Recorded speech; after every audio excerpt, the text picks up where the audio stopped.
Marvel, I went a little ahead in time by traveling. This video is purely for entertainment and does not infringe on copyrights or laws. The rights to the novel and image belong to the original author. We do not claim ownership. Don't like waiting and want to listen to this fanfic in full now? Subscribe to our Patreon, where you'll find the best fanfics. Chapter 251 Firth. But just now when George saw Black Boiled Egg teasing Gugu, he suddenly remembered. Now that he had taken Gugu away, who would blind the eye of Black Boiled Egg? Is Black Boiled Egg without the black eye patch still the Black Boiled Egg in his memory? No, he had to blind Black Boiled Egg's left eye. Without the black eye patch, Black Boiled Egg would be 3 points weaker in terms of momentum. George couldn't help but focus his eyes on Gugu. Gugu, who was teasing the globe at the moment, didn't know that his newly recognized master was thinking about how to encourage him to catch people. That night, not long after George returned to the moon base, the Skrull spaceship in space also began to get busy. Under the effect of the Skrull people's memory extraction equipment, Carol, who was in a coma, began to recall many fragments of his previous life on Earth. In fact, this was not the first time Carol recalled these memories. However, whenever he recalled these memories, his Captain Young log always dismissed him by saying that he was dreaming. Even the supreme wisdom of the Kree people was trying to make her think that all the hallucinations were just dreams, or the sequelae of the battle that did not exist in her memory. Have we got any actionable intelligence? A Skrull commander asked the experimenter. We only know that Lawson is somewhere on the planet C-53. A Skrull operating the memory extraction instrument replied. We will go now and continue to dig deeper. The commander began to say a little irritably, Lawson can lead us to find the Lightspeed engine and everything we want. This is what Carol saw after waking up, a group of Skrull fugitives wanted by the Kree Empire. This time, she followed Rogue out to carry out an ordinary capture mission, but she did not expect that her side would be ambushed, resulting in her being captured by the Skrulls. After Carol woke up, she knew her situation a little bit and began to slowly exert her special abilities. According to the report of her captain, she was attacked during the mission, so she lost her previous memories, and she accidentally awakened her special abilities in that battle. When her emotions fluctuated greatly, her hands would unconsciously stimulate energy. However, due to personality problems, Carol was not allowed to use her superpowers even in the capital of the Kree. For this reason, the Kree Empire also specially set up an energy inhibitor for Carol, and she could only take out the inhibitor after she could control her emotions. However, now she must rely on this ability to escape from here. So next, Carol took advantage of the Skrulls in the laboratory not noticing, and broke free from the Skrulls' restraints, and then began to look for a way to escape in this spaceship. However, in the process of escaping, Carol caused great damage to the spaceship, and then snatched a single-person carrier-based aircraft like a fish head in the chaos. Unfortunately, when Carol entered the single-person carrier-based aircraft to escape, she was discovered by the commander of the Skrulls, and then shot the control panel of the carrier-based aircraft. As a result, Carol's carrier-based aircraft suddenly disintegrated in space. Fortunately, the Kree combat suit she was wearing had a certain resistance to space conditions, otherwise Carol might have died directly in space. Even so, Carol was not having a good time. When the airship fell into the planet, the entire airship disintegrated and passed through the friction of the atmosphere, and it had already become a waste slag beyond recognition. Carol naturally fell on planet C-53 along with the wreckage of the spacecraft, and by chance, she smashed a large community supermarket under the name of George's company. What Carol didn't know was that the situation of her falling from the sky and smashing into the supermarket had been reported to her superiors by the patrolmen on duty outside the mall. As for why there were still people on duty outside the mall so late, don't ask. If you ask, it's a privilege. American police never go to slums to work. A few minutes ago, on the monitoring display screen in the lunar base, it was clearly seen that a hole suddenly appeared on the side of the Skrull spacecraft. Then 3 Skrulls were seen being sucked out of the spacecraft, but they lost their lives the moment they were exposed to space. It seems to have started, George said with a smile while stroking the cat. Well, there is a situation, Bucky asked curiously. George glanced at Bucky. Although he knew that the two were talking about different things, George didn't mean to explain. Bucky, you just stay here and watch the surveillance. As long as this spaceship doesn't enter the Earth, don't worry about it. George glanced at Carol, who was sucked out of the spaceship, and said to Bucky, "Okay, boss." Bucky answered seriously. George nodded at Bucky and prepared to leave. He also had to arrange the mantle of the world to the preset position. George remembered that the little broken ball also welcomed Ronan, the accuser of the Kree Empire this time, so he naturally needed to be prepared. Carol, who was slightly unconscious after crashing into the supermarket, stood up slowly after a while. She just woke up from the coma and looked at the unfamiliar things around her. She was still a little confused. Fifth called the Star Team command. "Did you receive it?" After Carol woke up a little, she tried to use the portable tactical computer inside her arm to contact her combat team.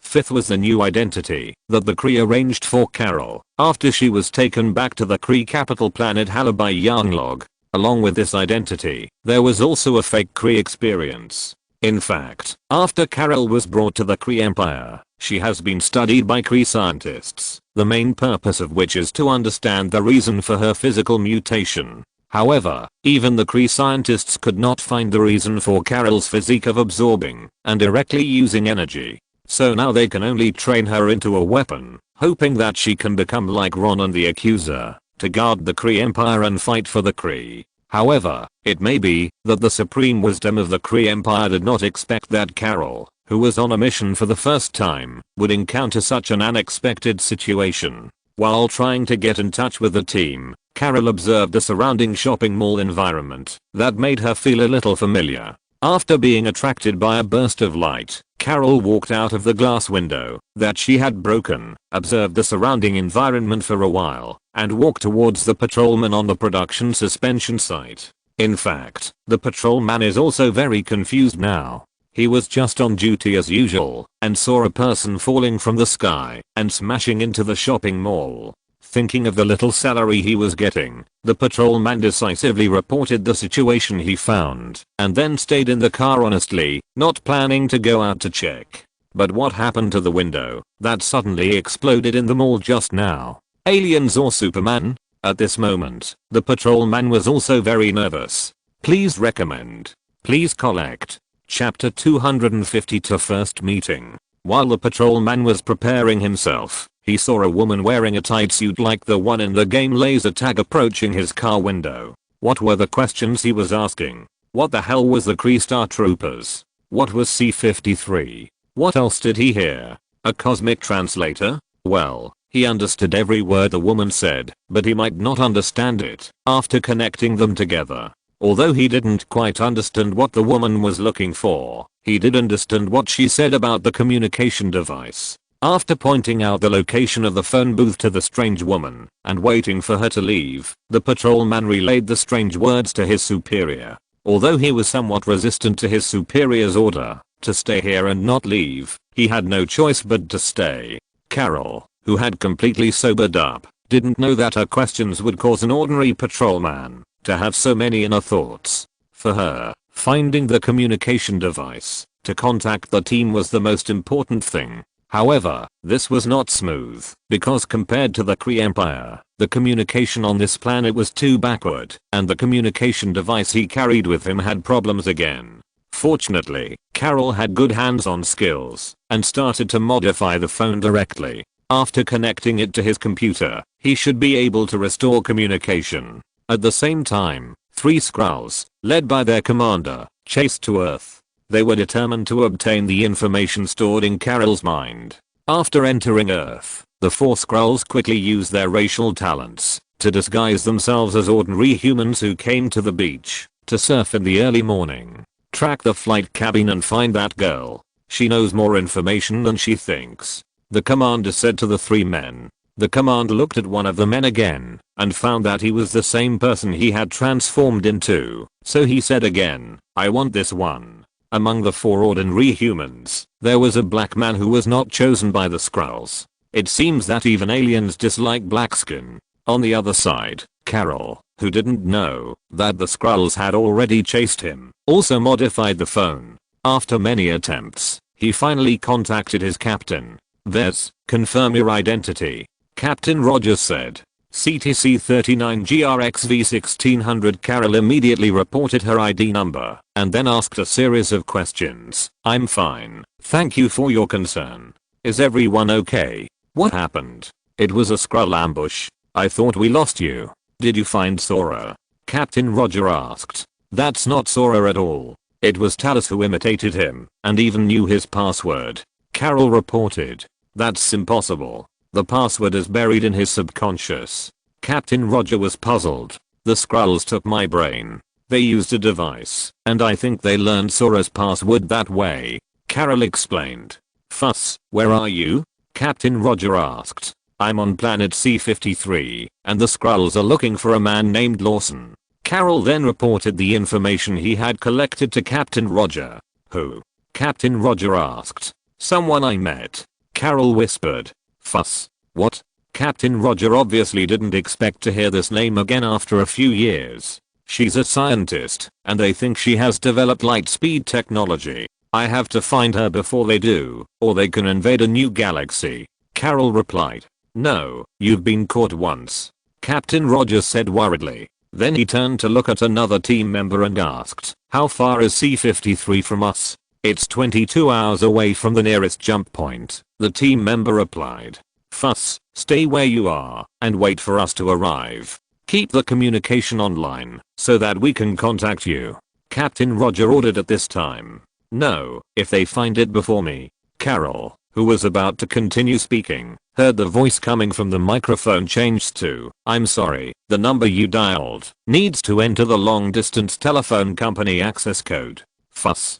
Fuss. Roger on the other end of the communication also heard this voice, but it was obvious that Carol's unauthorized behavior made people more angry. Maybe this is something that Carol has engraved into her genes, and even if she loses her memory, her reckless and disobedient personality cannot be changed. "If the Skrulls control her mind, she can't be trusted," said a teammate. "She's stronger than you think," Captain Roger replied. "Have you been to C-53? A new member asked another old member. "I've been there once. It's a crappy place," the female Cree replied. After the communication was interrupted, Carol was ready to dismantle the hand-assembled communication device. After all, this device would be needed for the next communication. Later, the positioning star mark on the tactical computer would need to be activated so that the captain and others could quickly find themselves after arriving on this planet. At this time, a black car accompanied by 2 police cars came to the parking lot, and Nick Fury, the black-boiled egg, walked down from the black car with Coulson.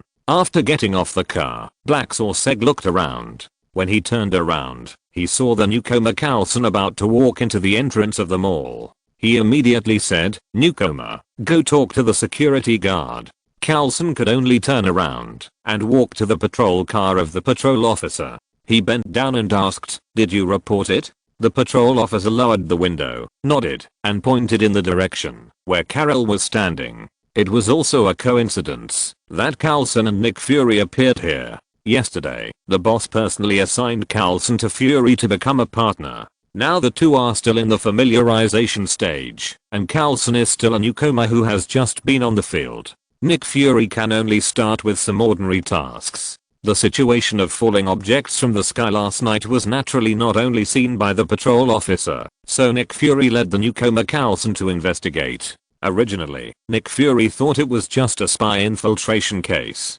After all, he had done a lot of spy parachuting infiltration. Knock, knock, knock. "Excuse me, miss, did you know that a lady blew a hole in the roof of the Star Mall over there?" The witness said that she was wearing a laser tag outfit. Nick Fury knocked on the glass of the phone booth politely before asking. Although he had confirmed that the woman in front of him was the one described in the report, Nick was still ready to start with a little joke. "Well, I think she went over there." Carol pretended to be ignorant and pointed in a direction and prepared to leave after that. Please recommend and collect. Chapter 253, First Hearing of Shapeshifters. Nick Fury stopped Carol, who was about to leave, took out his shield ID from his pocket, showed it to Carol, and then said, "I want to ask you some questions, maybe teach you how to use the late night mailbox. Can you show your ID?" Fuss, Kree starfighters, we don't write our IDs on small pieces of paper. After answering Fury's questions, Carol was ready to leave again. Fuss, starfighters, how long do you plan to stay here? Nick Fury asked, following Carol's words. "I will leave when I find the Skrulls who are infiltrating your planet," Carol said proudly. Carol does have the capital to be proud, because the solar system is on the edge of the Kree Empire. For the Kree Empire, it is equivalent to a rural existence. And compared to the technologically advanced Kree Empire, the technology on Earth is also very backward. More importantly, Carol's identity as a starfighter is superior even in the Kree Empire. Coupled with Carol's own arrogant personality, Carol showed an arrogant demeanor when talking to Nick Fury at this time. Skrulls? Nick Fury began to laugh at the woman in front of him. He originally thought that he was just here to deal with an ordinary spy invasion. When he saw that it was a woman, Nick Fury had already classified Carol as a member of the Red House. But since the beginning of the conversation, the words of the woman who claimed to be Fuss became more and more unreliable, and she acted like a real person. Shaper. They can transform into any life form, and even DNA can be replicated, Carol explained. After hearing the other party's explanation, Nick Fury laughed even more happily and turned back to look at the newcomer Coulson he brought with him. But he didn't notice that when he turned around, the newcomer Coulson showed an inexplicable smile at the corner of his mouth. "Oh my god, you don't know at all, right?" Carol saw Nick Fury's expression at this time and guessed that the other party didn't believe what he said at all. Therefore, she had no interest in chatting with him at this moment, and she pushed the man in front of her away and walked out.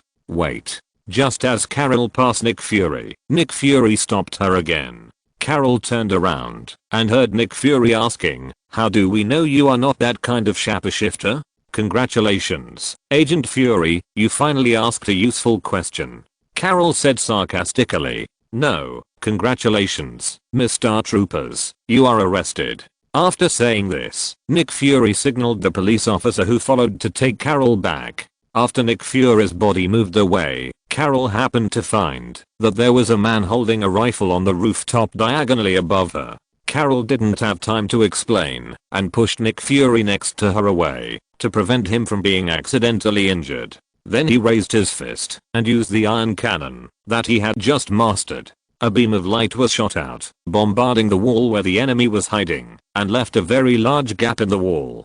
Carol didn't care about Nick Fury, but after seeing that he didn't hit the other party, he chased after him. Nick Fury was stunned by the attack just now, and Carol's fist iron cannon, and he didn't react until Carol ran away. "Oh, newcomer, let's go," Nick Fury shouted to Coulson while running towards his black car. The newcomer Coulson looked worriedly at the direction where Carol left and then quickly got into Nick Fury's car, but he didn't know who he was worried about. "Did you see her weapon?" Nick Fury asked Coulson, who had just sat down. "No," Coulson replied stiffly. It's just that Nick Fury was about to chase the attacker, so he didn't notice the change in his partner's expression at the moment. The attacker on the roof of the house fled the scene at an unreasonable speed.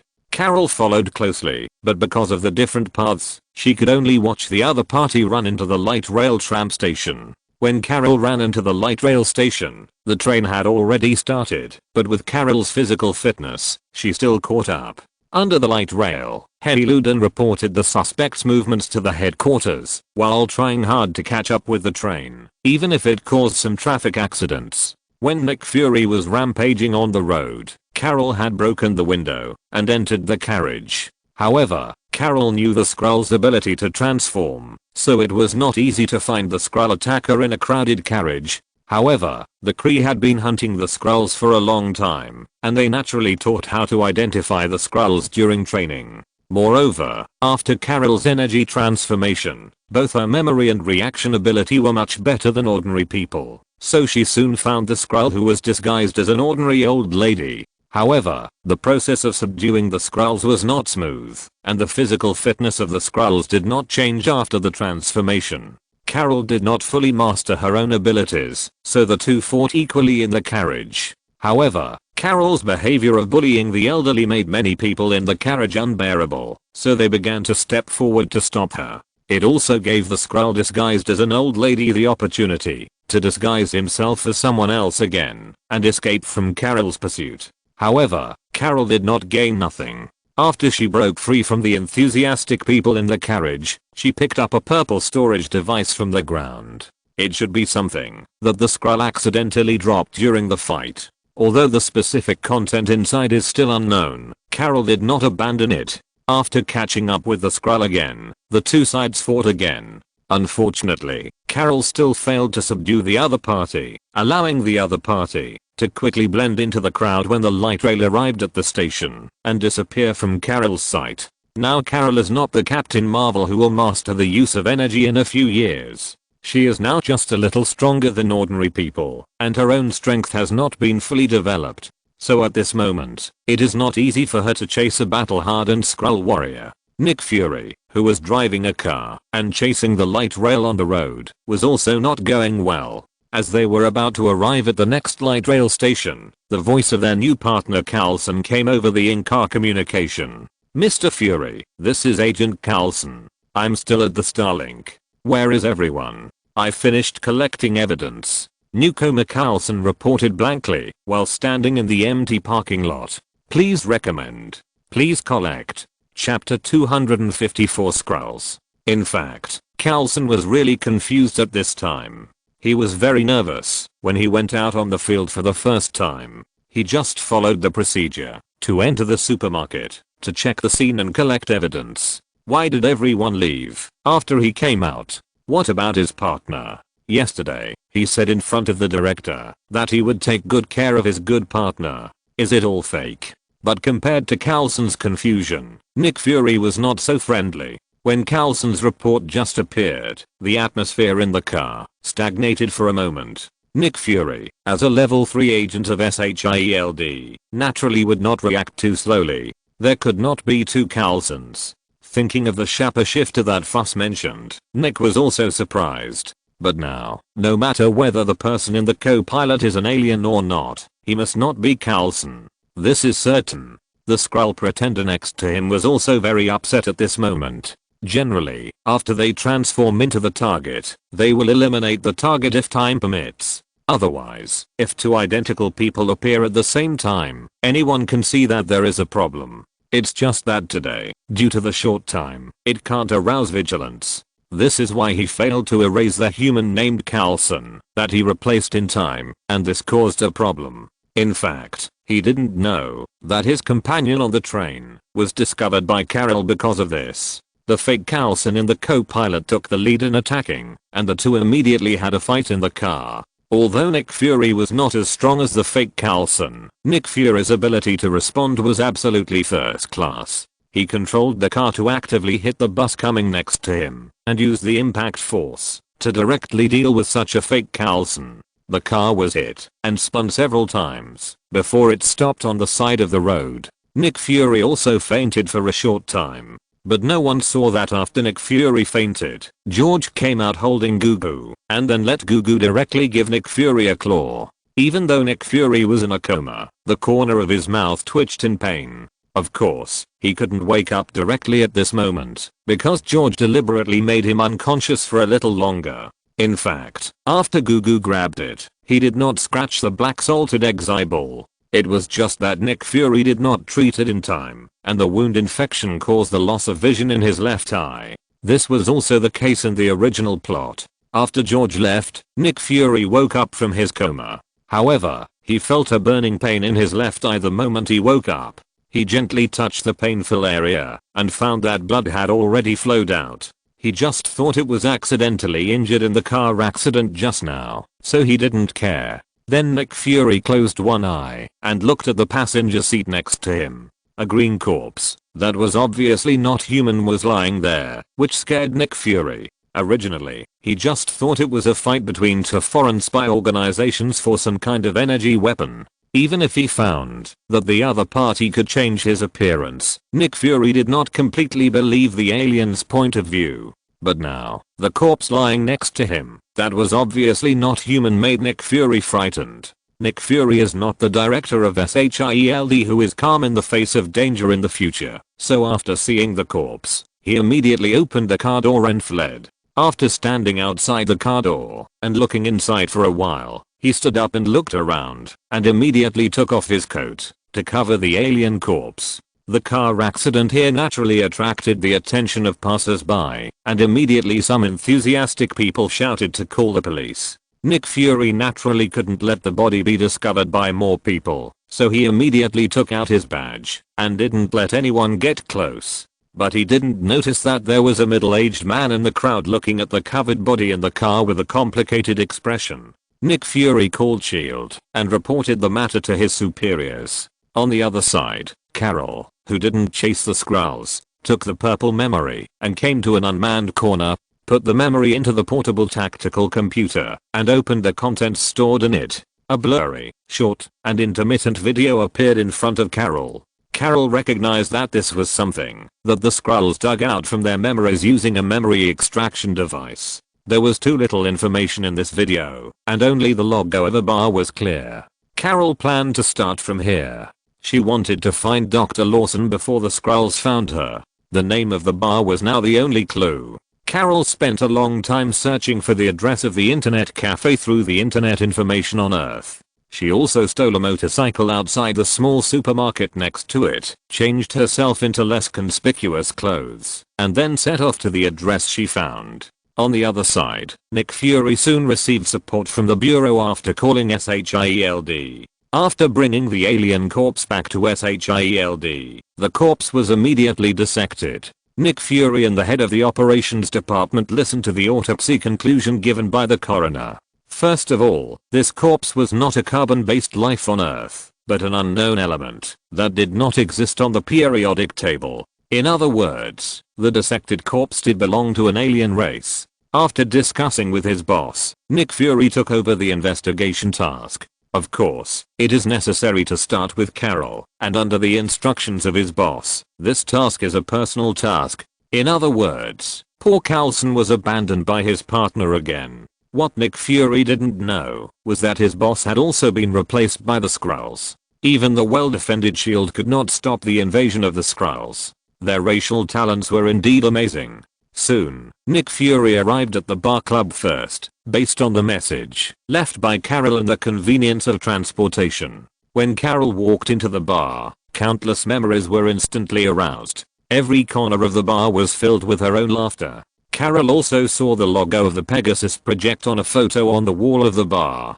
"Do you need anything?" the bar owner came out and asked. "Where was this photo taken?" Carol pointed to the photo on the wall and asked directly. "An airport," the owner replied. "Where is the Pegasus project?" Carol asked directly. "That's confidential." At this time, another voice sounded. Nick Fury walked out slowly from behind the bar. Chapter 255. Be frank. To be honest, Black Egg's skill of pretending to be cool is maximum doubt. He could have shown up before Carol came in, but he still showed up in front of Carol with such a masterful attitude.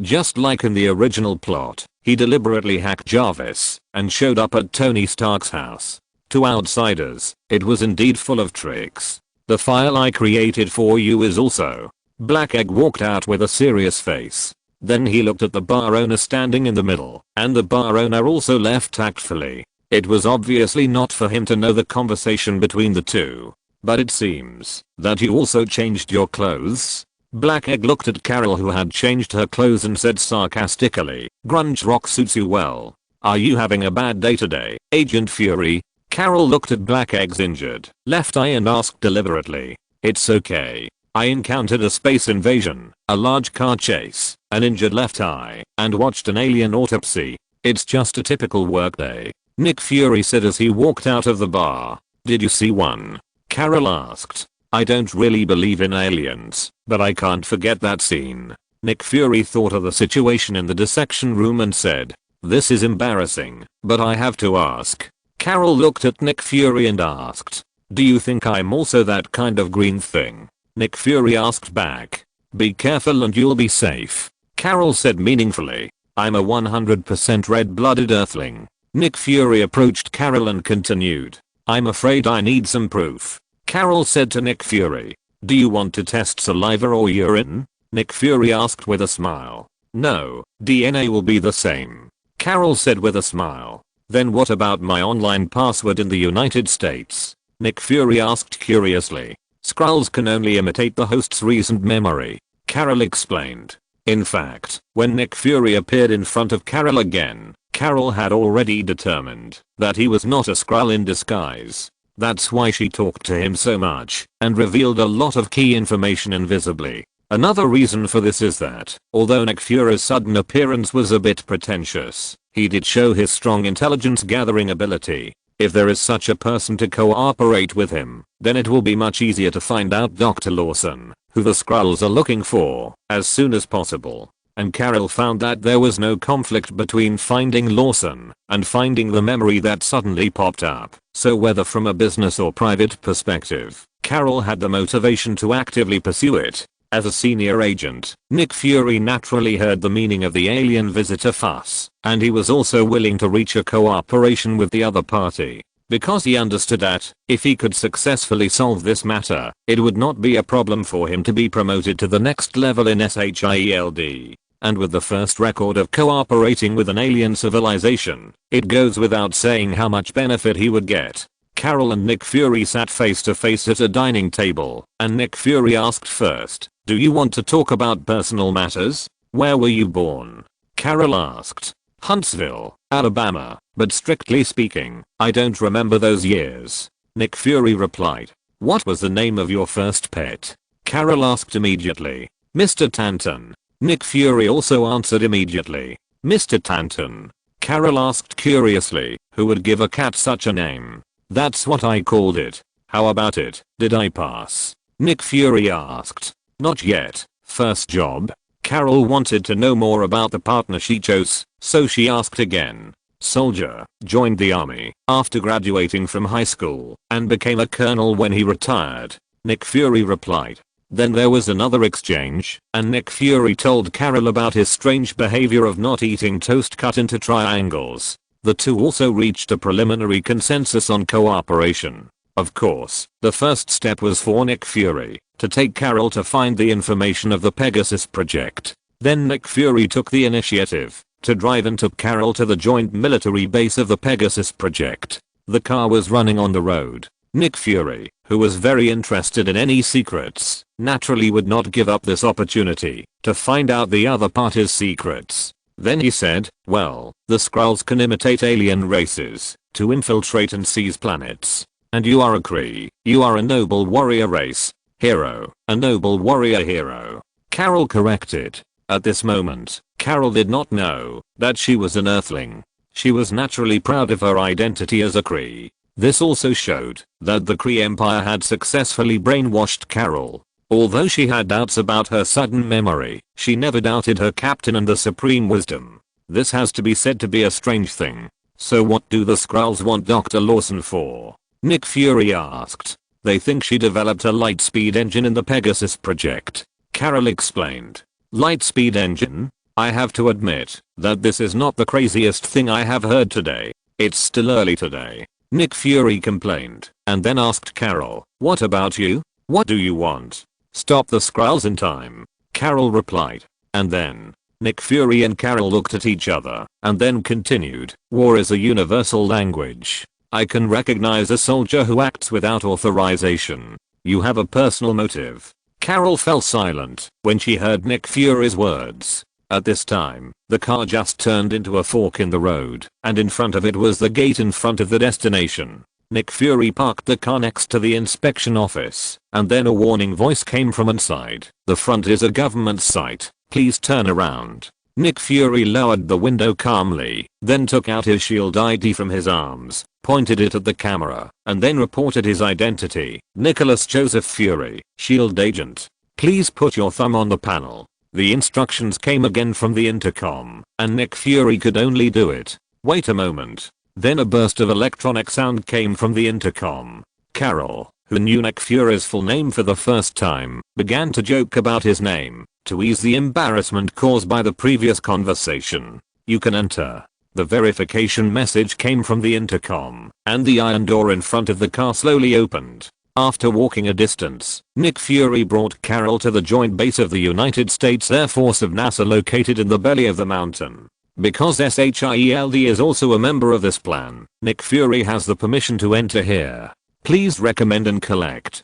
Chapter 256 Lies and Deception. Although Nick Fury successfully entered the joint base, he did not expect that he would be imprisoned. The managers in the base took them to an office and locked them in. In fact, this is normal. If the Pegasus project is successful, this base will become a very important scientific research base. But now because of the mistake, everything has become a bubble. The soldiers who guarded here in the past are still here. This is also a punishment for them. There is no chance of promotion. Because the mistake of S.H.I.E.L.D. also made the US Air Force Department jointly responsible. It would be strange if these soldiers would have a good face for Nick Fury. It's just a door, which did not stump Nick Fury, a senior spy.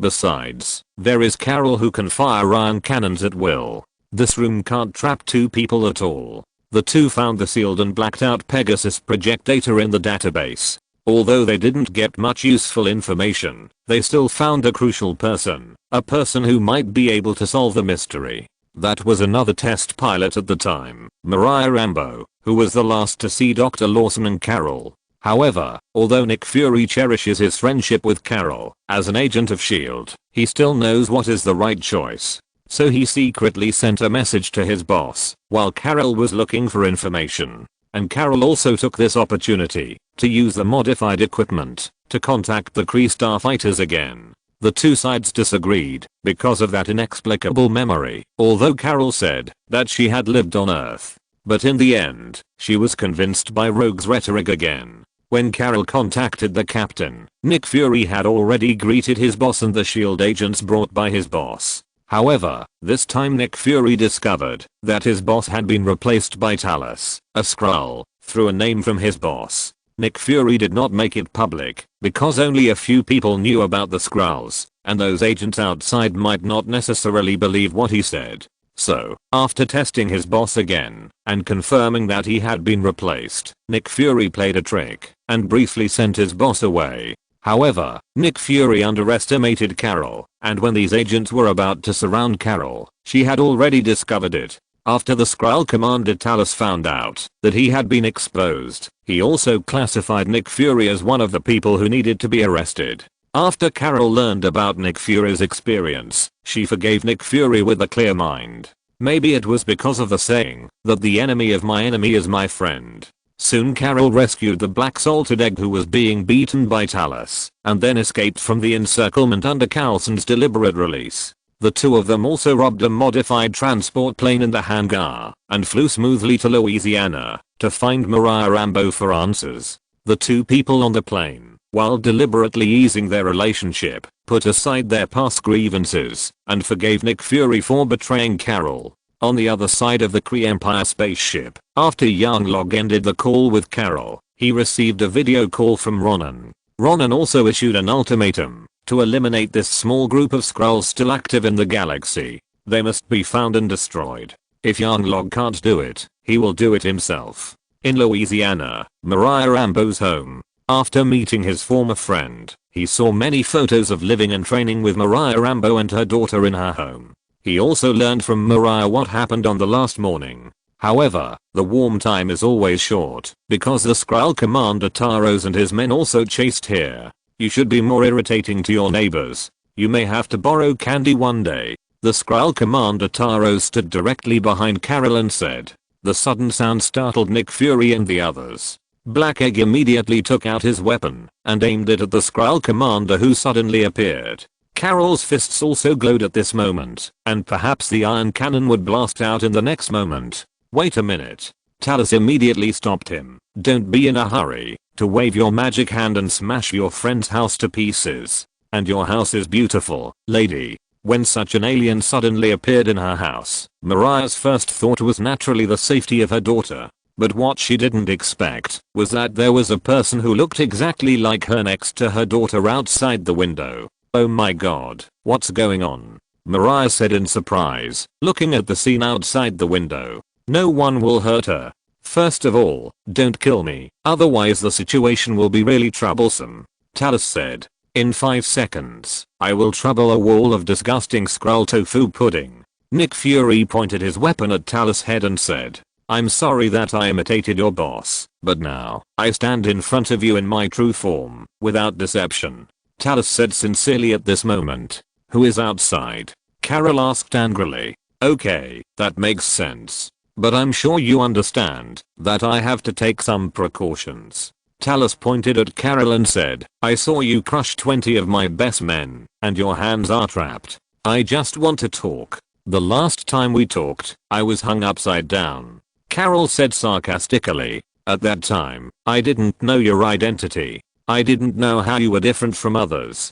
Talos paused, looked at Carol and continued, I have a recording of the Pegasus project, which recorded your voice in a plane crash 6 years ago. The device seems to be called the black box by you. Impossible, they said the black box was destroyed in the crash. Mariah immediately retorted, how did you get it? She doesn't understand, little girl. I have a unique skill that allows me to enter places I shouldn't enter. Talos said and glanced at Nick Fury. If you call me a little girl again, I will kick me where I shouldn't kick. Mariah said immediately. Next, Talos proposed his own exchange conditions. In simple terms, Talos needs Carol to give a coordinate, and Carol also wants to know the contents of the black box. After Talos released the child, the atmosphere between the two sides eased temporarily. Although Carol did not fully awaken her memory, after looking at the photos of her previous life and listening to the recording, she knew that she had always been deceived and lived in lies, and her captain had always lied to her.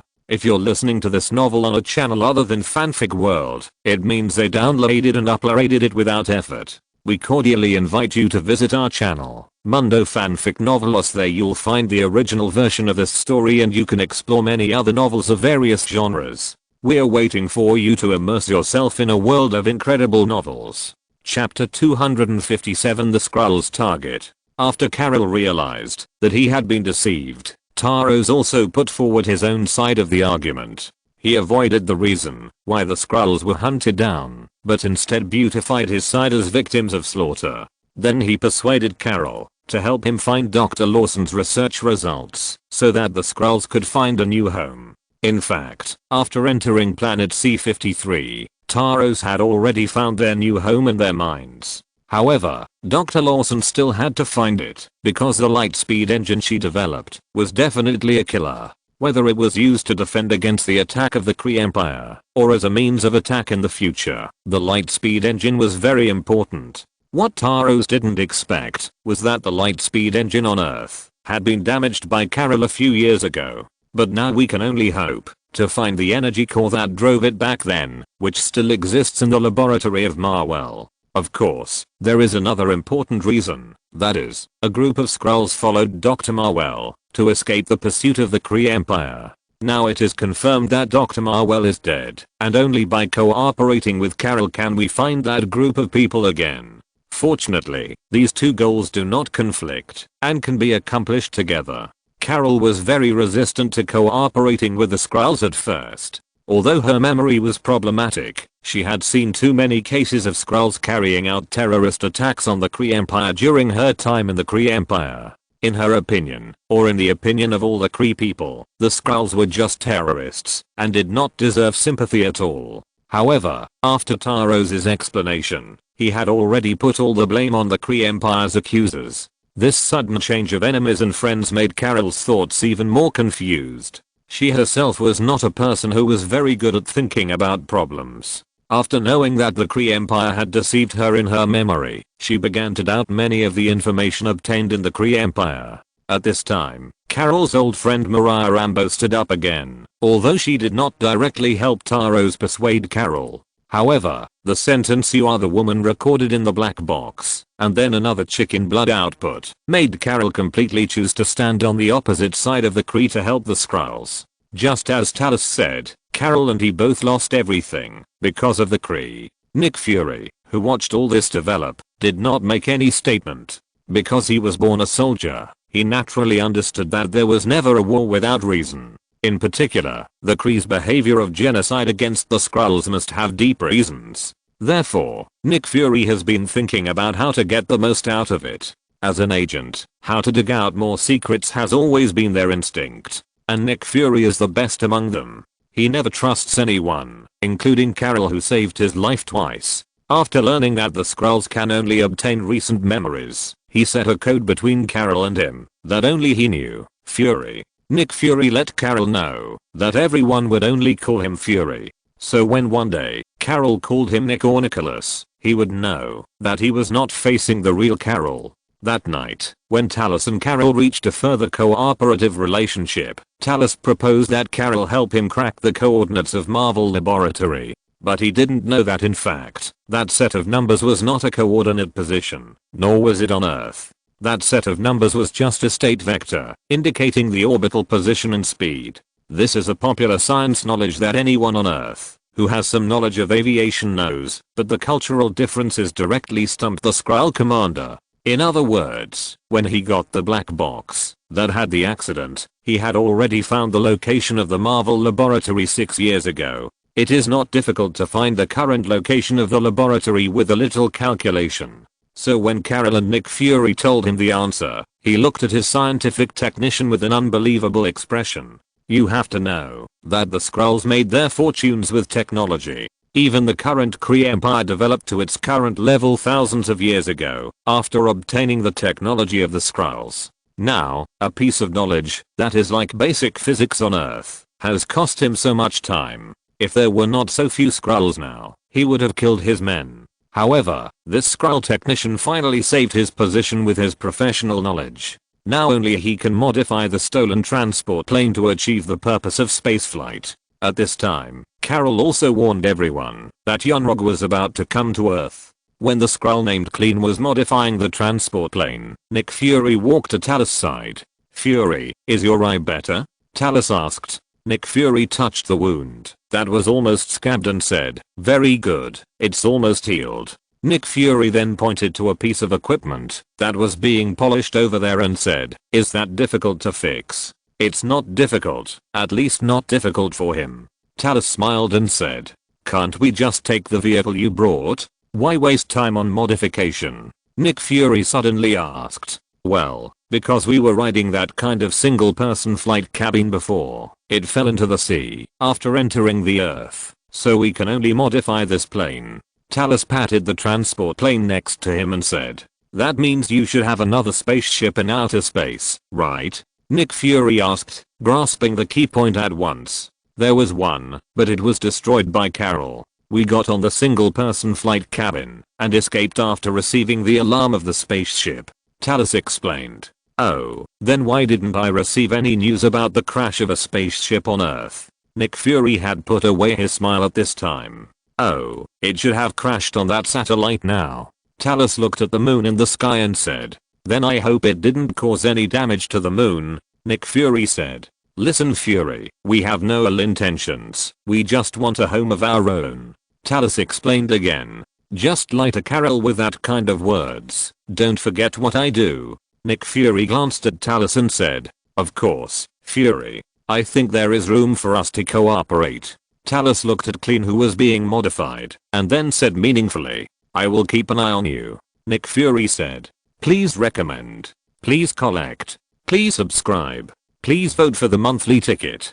Chapter 258, The Fourth Force. On the lawn of Mariah Rambeau's house, Talos and Nick Fury were making an invisible deal when suddenly a humanoid object suddenly fell from not far above their heads. Fortunately, the two dodged in time and were not hit. Bang fuck. The two looked carefully and saw a Skrull lying there curled up.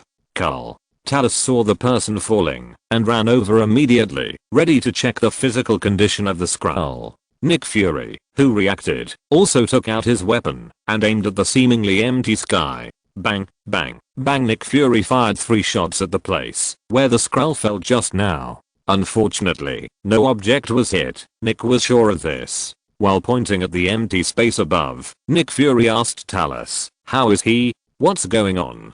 Clean, who was modifying the plane, also took out a small energy weapon and ran over. At this moment, Carol and Mariah also heard the gunshots outside. Mariah hid in the corner of the bedroom with her daughter in her arms. Carol ran out with her hands shining and asked, "What happened?" Nick Fury looked at Carol and said, "I knew today would be a long day." Carol looked at the Skrull lying on the ground, then restored her hands, and asked Nick Fury again, "What is going on?" Nick Fury also put away his weapon, looked at Talos, then shook his head and said, "I was talking to Talos just now, and then a Skrull fell out of thin air. I don't know anything else. I need Talos to give me an explanation." "You mean out of thin air?" Carol asked in confusion. After hearing what Nick Fury said, Talos put down the body in his arms. Then he said without raising his head, "Color's the last Skrull I brought to planet C-53.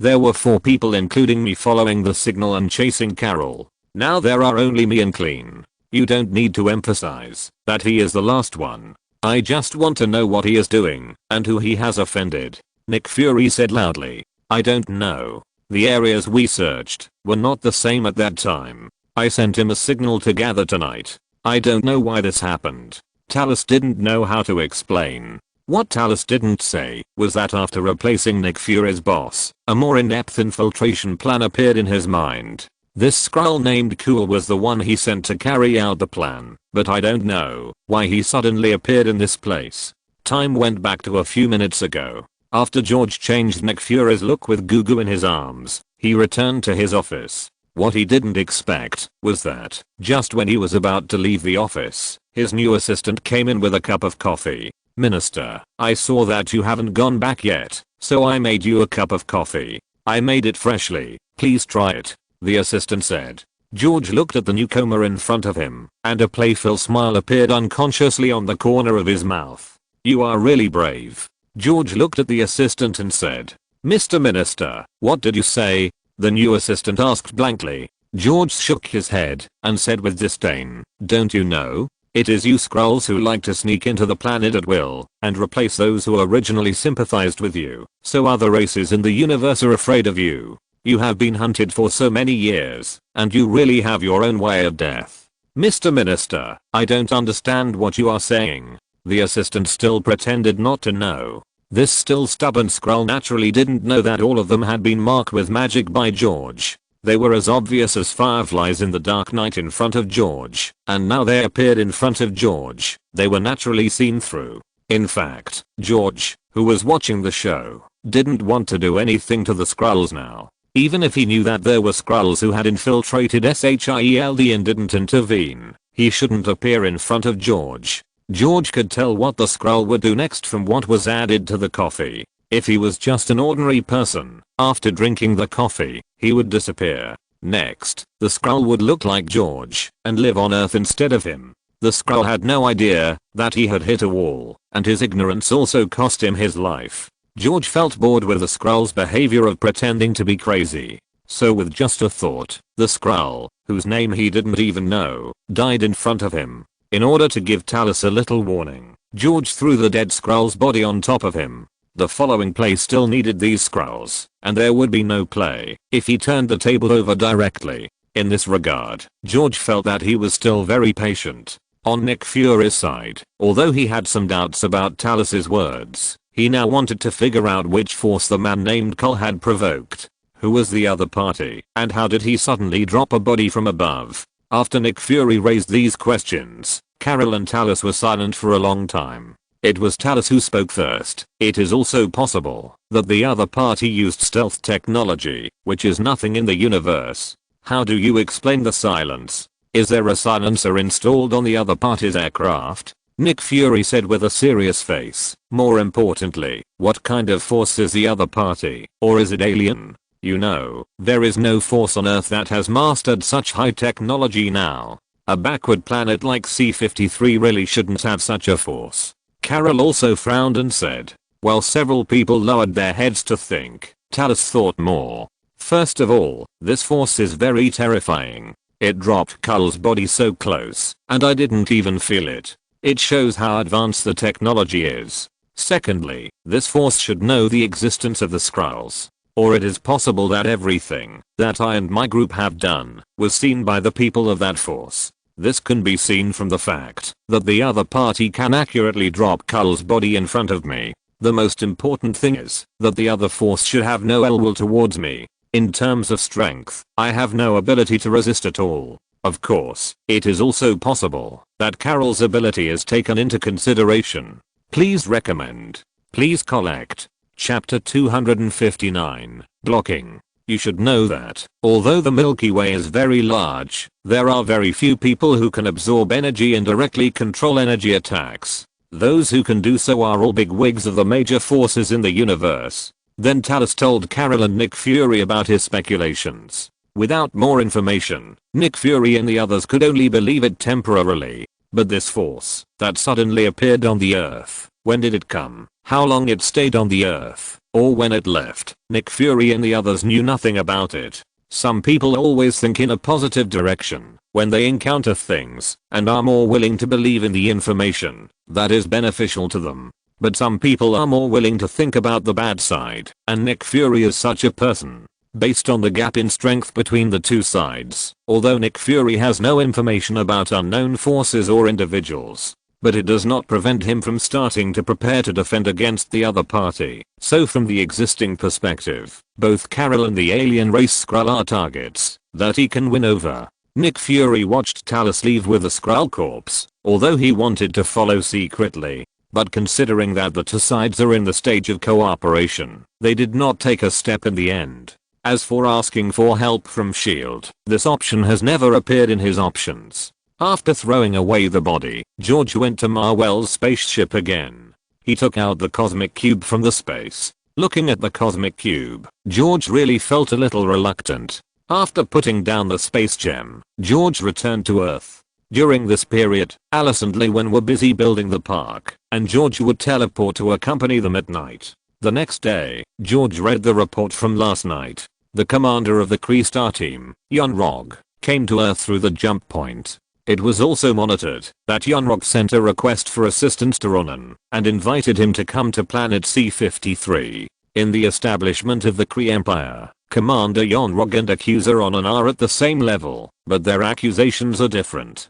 Commander Yonrog completes the task in the form of an elite team, more like an agent or special forces on Earth. And the Accuser Ronan specializes in leading the Kree Empire's army to complete military tasks. So when Ronan takes action, he never considers the damage to the natives on the planet, and ballistic missiles are his common means. After estimating the time, George appeared again, and had already arrived at the other side of the jump point. In the command room of the Mantle of the World, George looked at the detection report sent back by the Star Network, and found no enemy warships for the time being. The reason why the Kree Interstellar team led by Yonrog was let go was because there was a grudge between Yonrog and Carol that needed to be resolved.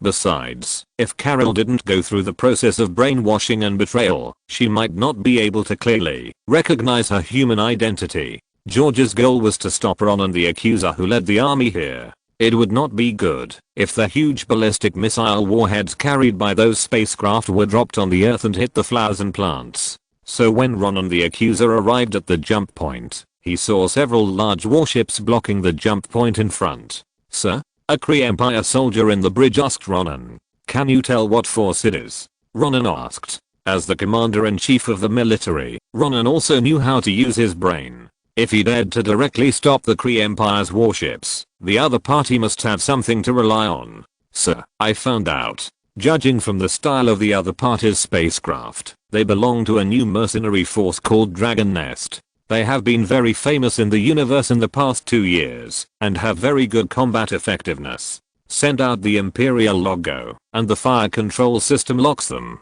Ronan replied with a square hammer in his hand. "Yes." Following Ronan's order, the baffles on both sides of the 4 Kree warships he brought slowly opened. After years of roaming the universe, Ronan didn't think that anyone would dare to attack him just because he was on a mission to a remote planet like C-53. Moreover, the Kree Empire is a hegemon in this starfield. The other party is just a group of interstellar mercenaries. Ronan naturally looks down on them. In his impression, these so-called interstellar mercenaries can only occasionally serve as guards for caravans, and when there is no mission, they will transform into predators to rob those weak civilizations that have just entered the space civilization and some caravan cargo ships. What else can they do? His side is the military warship of the Kree Empire. Although he only brought 4 warships this time, Ronan would not believe that any mercenary would dare to act presumptuously in front of him. So he naturally acted without any taboos, because according to convention, once the fire control radar locked the other party, it was equivalent to a direct provocation.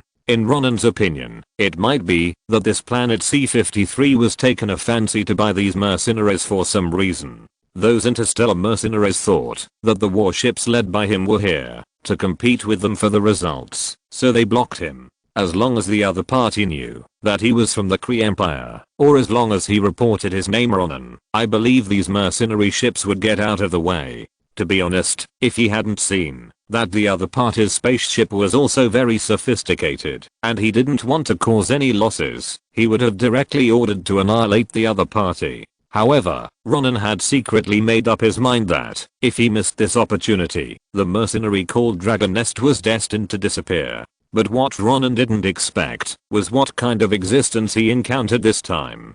If Ronan saw the mantle of the world, he probably wouldn't have these contemptuous thoughts. Just as Ronan's thoughts were constantly flying, several warships on the opposite side began to move slightly. Ronan looked back at the adjutant standing behind him, and a smile appeared unconsciously on his lips. In the next moment, several strong lights flashed across the silent starry sky. After the light, 3 Kree Empire warships instantly turned into cosmic garbage. Such a powerful attack force directly frightened Ronan and the remaining Kree Empire soldiers. Beep beep beep. The alarm sounded continuously in the command room. Lord Accuser, we are surrounded. A Kree Empire soldier said in horror. Connect to high intelligence. Ronan ordered directly. Cannot connect, the soldier replied.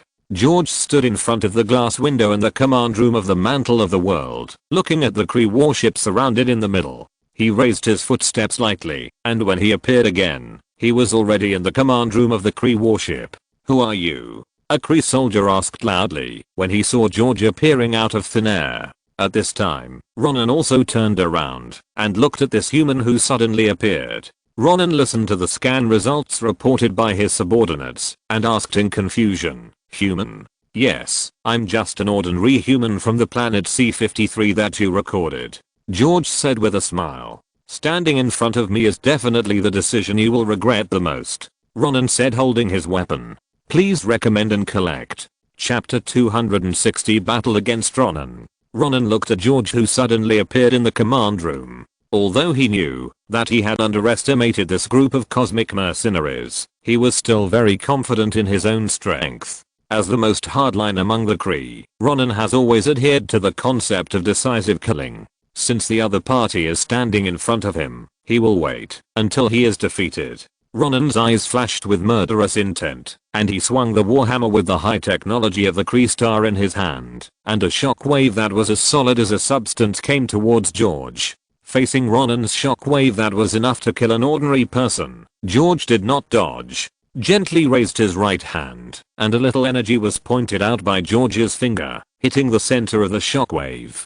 Boom, the two invisible energies collided head-on, and a strong airflow suddenly broke out. In the position between the two people, it spread out to the surroundings. Wherever the airwave passed, other Kree soldiers in the command room were directly blown away by the airflow and hit the wall. Among them, only George and Ronan remained motionless under the impact of the airflow. Ronan was shocked at this moment. You know, he was able to exert such strength with the help of the technological hammer in his hand. However, the human opposite him used his own strength to resolve the attack. It seems that the opponent's strength should not be underestimated. As the accuser of the Kree Empire, Ronan's own strength is naturally not low. He glanced at the porthole that had already cracked. Fortunately, only the internal material was broken, and there was no damage on the outside. However, if this range attack is used again, it is estimated that the men in the command room will not be able to be saved. Ronan put down the technological hammer in his hand and said in a deep voice, "What do you want to do? Are you going to be an enemy of the Kree Empire?"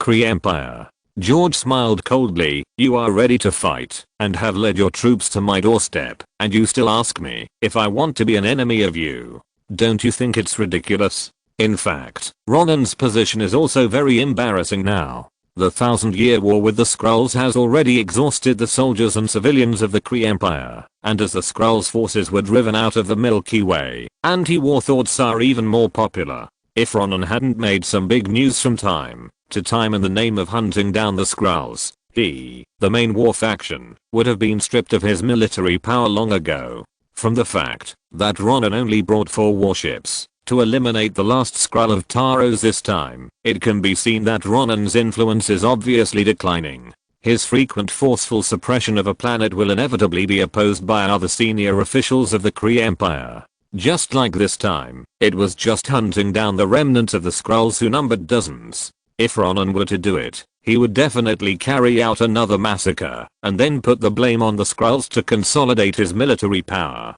Ronan said with an unpleasant face, "That's because your planet is harboring the wanted criminals of the Kree Empire. What does that have to do with me? And I let your interstellar team go, didn't I? Besides, it's just hunting down the remnants of the Skrulls who number less than 50. Is it necessary to dispatch so many warships?" George said. Ronan's face became even uglier. "Then I'll talk about it after I capture you." Ronan saw that his men had all run out while the two were talking, and he was ready to attack again. He raised the warhammer in his hand, jumped up from the ground, raised the warhammer high above his head, and then chopped it down hard on George's head. Facing Ronan's almost full strength attack, George still did not dodge. Just when it was about to hit his head, he gently raised his right hand and firmly grasped the warhammer in his hand. Ronan's powerful and heavy attack was like a drop in the ocean, without causing any waves. Ronan looked at the warhammer in George's hand and his face changed. Let alone his own extraordinary strength, the warhammer in his hand is extraordinary. This warhammer is known as the Universal Weapon, a big iron hammer made by the Kree Empire using high technology. The Universal Weapon has many skills, including energy absorption and projection, molecular manipulation, force field generation, gravity control, flight and other abilities. So with Ronan's own strength plus the addition of the warhammer, the human opposite didn't even have a reaction, which was very terrifying. George swung his left fist directly and hit Ronan's chest and abdomen. The armor that the Kree made for him suddenly dented. Ronan spit out a large mouthful of blue blood, and his body hit the hard metal wall of the spacecraft like a cannonball. After leaving a human-shaped groove on the wall, he fell to the ground. Ronan raised his head with difficulty and pointed at George. This time Ronan was no longer unbelievable, but directly turned into horror. The opponent only punched him, and he was beaten without the power to fight back. If the opponent wanted to kill him, Ronan couldn't imagine what would happen next. In fact, it was normal for George to defeat Ronan easily, because in a sense, the levels of the two were not at the same level at all. If George still had to fight with him for a long time, and it was extremely difficult to kill Ronan, it would be really unreasonable. "Don't worry, I'm not going to kill you. Your fate has not yet come to an end, so you don't have to worry for the time being." George looked at Ronan, who was seriously injured, and said with a chuckle. George looked at the warhammer in his hand. Although it has many functions, George himself has these abilities, so he doesn't need it. But since he has already got it in his hands, there is naturally no reason to return it. He waved his hand to put the warhammer into the space, and it can be collected together with the wristband he got in the future. It is also a good idea to collect it. George looked at Ronan, who was still struggling to stand up.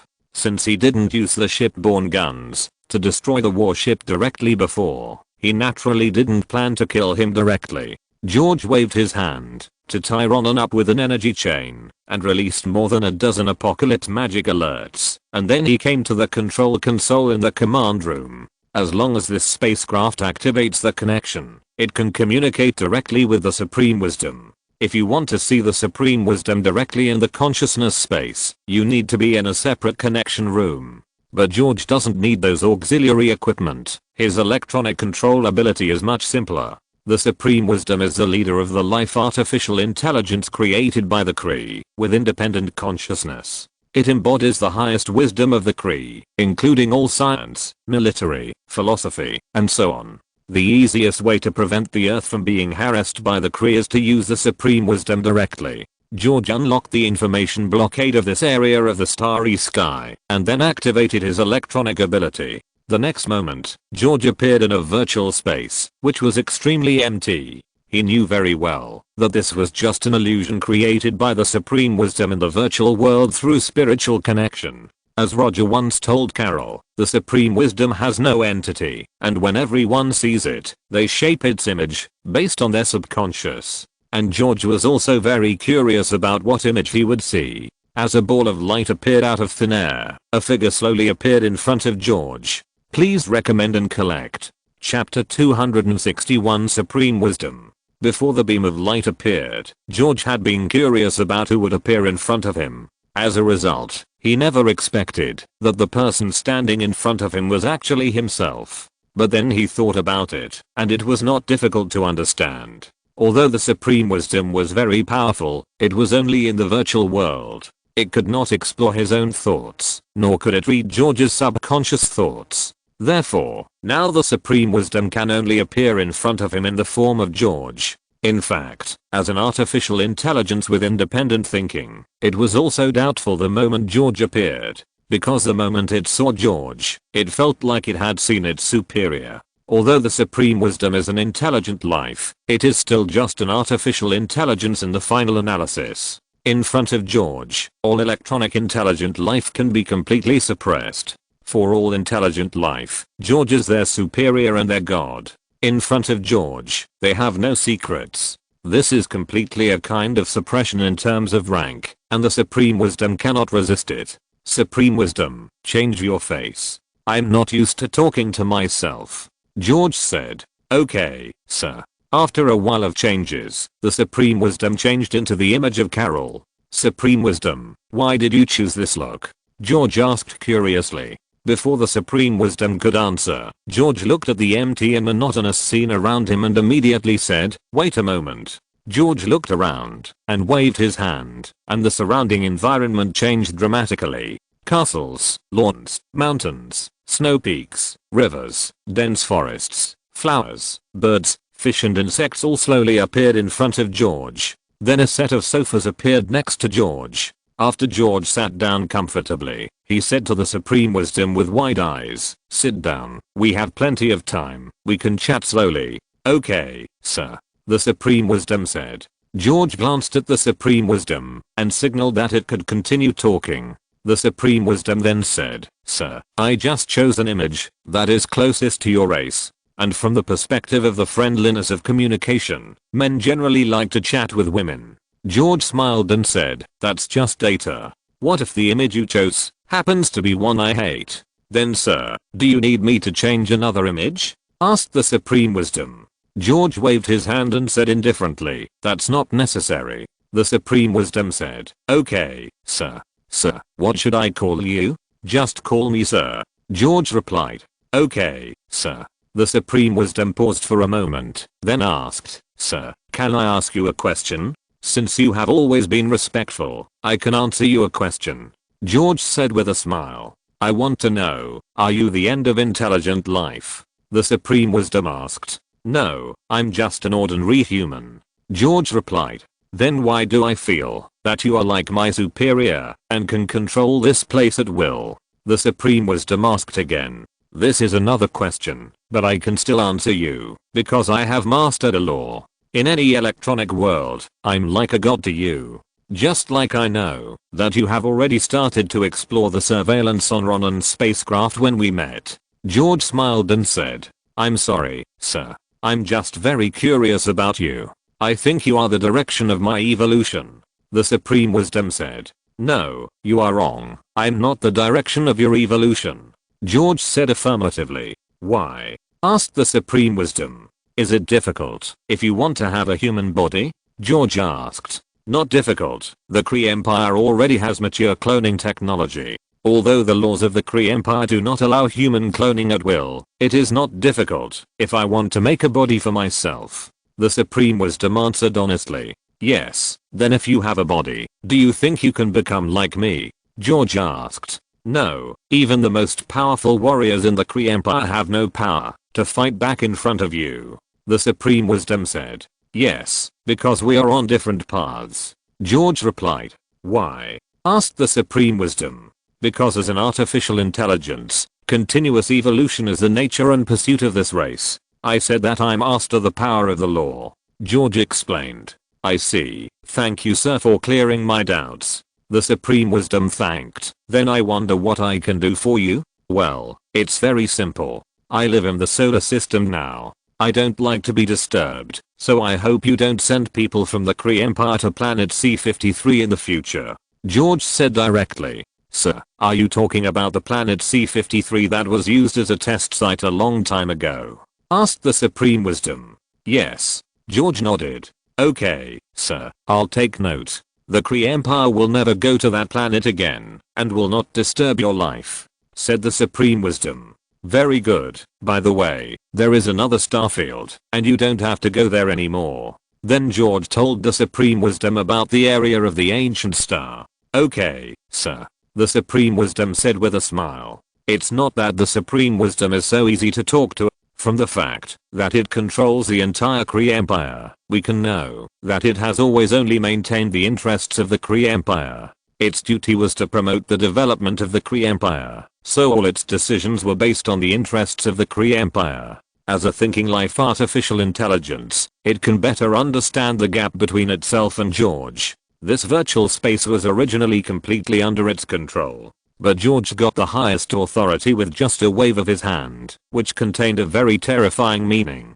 The Supreme Wisdom even suspected that George had the authority to modify his underlying logic at will and turn himself into his private property. This is the most terrifying thing, and the impact on the Kree Empire will be unimaginable. If only two useless marginal galaxies can be exchanged for the peace of the Kree Empire, it is undoubtedly the most cost-effective in the eyes of the Supreme Wisdom. In fact, George has no interest in controlling the Kree Empire. Now all the people of the Kree Empire are willing to accept the rule of an artificial intelligence because it represents the interests of the entire Kree Empire. In terms of protecting the interests of the Kree Empire, it never seeks personal gain, and in the eyes of the people of the Kree Empire, it is fair. Please recommend and collect. Chapter 262 Flying to the Stars. The fairness of the Supreme Wisdom is the basis for the people of the Kree Empire to accept its rule. If the Kree people knew that their artificial intelligence was in the hands of an individual, it would inevitably lead to a tragic war and a rebellion. So George, who had figured this out, no longer thought about controlling the Kree Empire. For George, who pursued transcendence, secular power was completely meaningless. After the Supreme Wisdom agreed, George did not stay for long and left here in an instant. George did not leave any backup this time, mainly because he was confident that the Supreme Wisdom would not dare to deceive him. In fact, even if the Supreme Wisdom regretted it, George was not worried because he was confident in his own strength. After George's consciousness returned to his body again, he first waved his hand to put all the apocalypse demons into the space and then untied the energy chain that bound Ronan.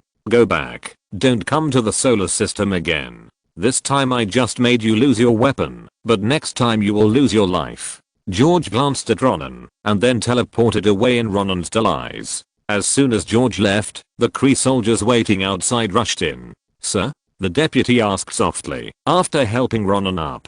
Retreat. Ronan said to his deputy, holding his chest. Yes, sir. At this moment, the several ships surrounding the Kree warship had already disappeared. The only remaining Kree warship also disappeared in the starry sky at the fastest speed. When George returned to the lunar base, Carol was still fighting with the Kree Star Troopers. Originally, George wanted to sit down and slowly enjoy Carol's battle, but suddenly the chaos orb in his mind suddenly felt a throbbing. George naturally didn't have the mood to watch the show at this moment. After explaining to Bucky, George teleported directly to the depths of the base. Only George could enter this quiet room. When George appeared in the Chaos Orb, a message was also directly transmitted to his mind. It turned out that the tiny seed of the devouring law had been digested by the Chaos space, and the throbbing just now was just the evolution after completion. Carefully feeling the entire space, the most obvious feeling is that the space itself absorbs energy faster than before. George returned to the depths of the base and then teleported again in space. George could clearly feel that his body was absorbing the energy of sunlight faster. He activated his devouring ability, and in an instant, all the sunlight within 3 meters around him was absorbed by George, and the entire area fell into darkness. In this state, George could feel the slow warmth coming from his body. This warm and vigorous feeling. It was also the first time that George felt such a huge warmth. It was hot, and he felt full of strength all over his body. George could even clearly feel that his body was getting stronger. Although the increase was very small, George could clearly feel it. This was actually very normal. George's body had long been immune to cold and heat, and the temperature he usually felt on Earth was nothing to George. And now it was almost a predatory absorption, so the feeling was naturally different. Just like this, enjoying the enhancement brought by the sun, George quietly floated in space for 2 hours. When George returned to the moon base, he had basically studied the ability given by the law of devouring thoroughly. In general, this law was very helpful in increasing his own strength. At this moment, Carol's battle was over, and the battleship that belonged to Maul before had been damaged, and no one was staying on it at this time. The flagship that originally belonged to the Skrulls was still intact, and most of the Skrulls had been transferred to this ship. In this regard, George was still curious about where the ship that originally belonged to Yonrog had gone. After checking the surveillance, he found out that after Carol let Yonrog go, the ship had been driven away by him. Just when George was still curious about where the cosmic cube went, George saw a glowing figure. After flying out of the Earth, he stood in front of the Skrull ship. Needless to say, the person was Carol. It seems that Carol made the same choices in the original timeline, and did not continue to stay on Earth. George saw her convert Marvel's ship into invisible state again, and then led the Skrull ship to fly into the starry sky. George would naturally not interfere with Carol's choice, and everyone can make their own choice. Although Carol has regained her memory, the impact of her life on the Kree star for several years must have been very serious. But from this point of view, Carol left Marvel's ship to Nick Fury. George didn't care about this. It was just a Kree Empire cruiser, and he didn't take it seriously. George teleported back to S.H.I.E.L.D. and sensed it a little. In Nick Fury's home, George sensed that he was discussing with several Skrulls how to integrate into the life of the Earth quietly. George shook his head. It seemed that Nick Fury had made the same choice as in the original timeline. Then George saw the cosmic cube again in the wall of Nick Fury's home. George was not surprised at this. Nick Fury would definitely not give something as important as the cosmic cube to the Skrulls to take away. Captain Marvel, Carol has personally escorted you to safety, so why do you need the cosmic cube? The report on this was submitted a week later. In fact, S.H.I.E.L.D's various actions do not need to be reported to the International Security Council in detail. But because of George's special existence, once there are some special events, they will be reported to George. George saw that Nick Fury used a lot of spring and autumn writing in this alien incident. Most of them just emphasized how difficult the mission was and how many difficulties were encountered. But Nick Fury did not write about the details at all. Even the results were changed by Nick Fury.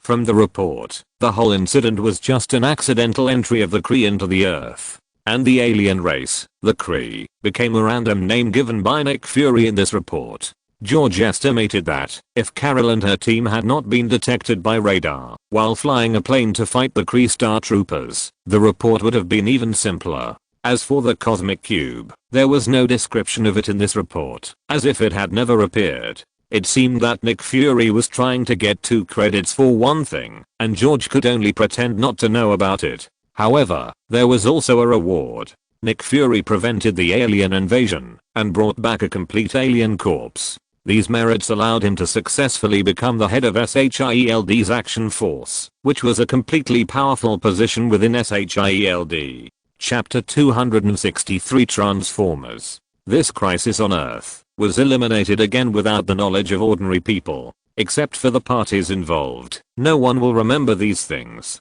Perhaps only the spaceship garbage outside the jump point records everything that has happened there. After splitting off another clone to deal with trivial matters outside, George entered the room again. For a long time, there will be no major events in the Marvel world. So George is ready to take this opportunity to go to other planes and collect some useful things for himself.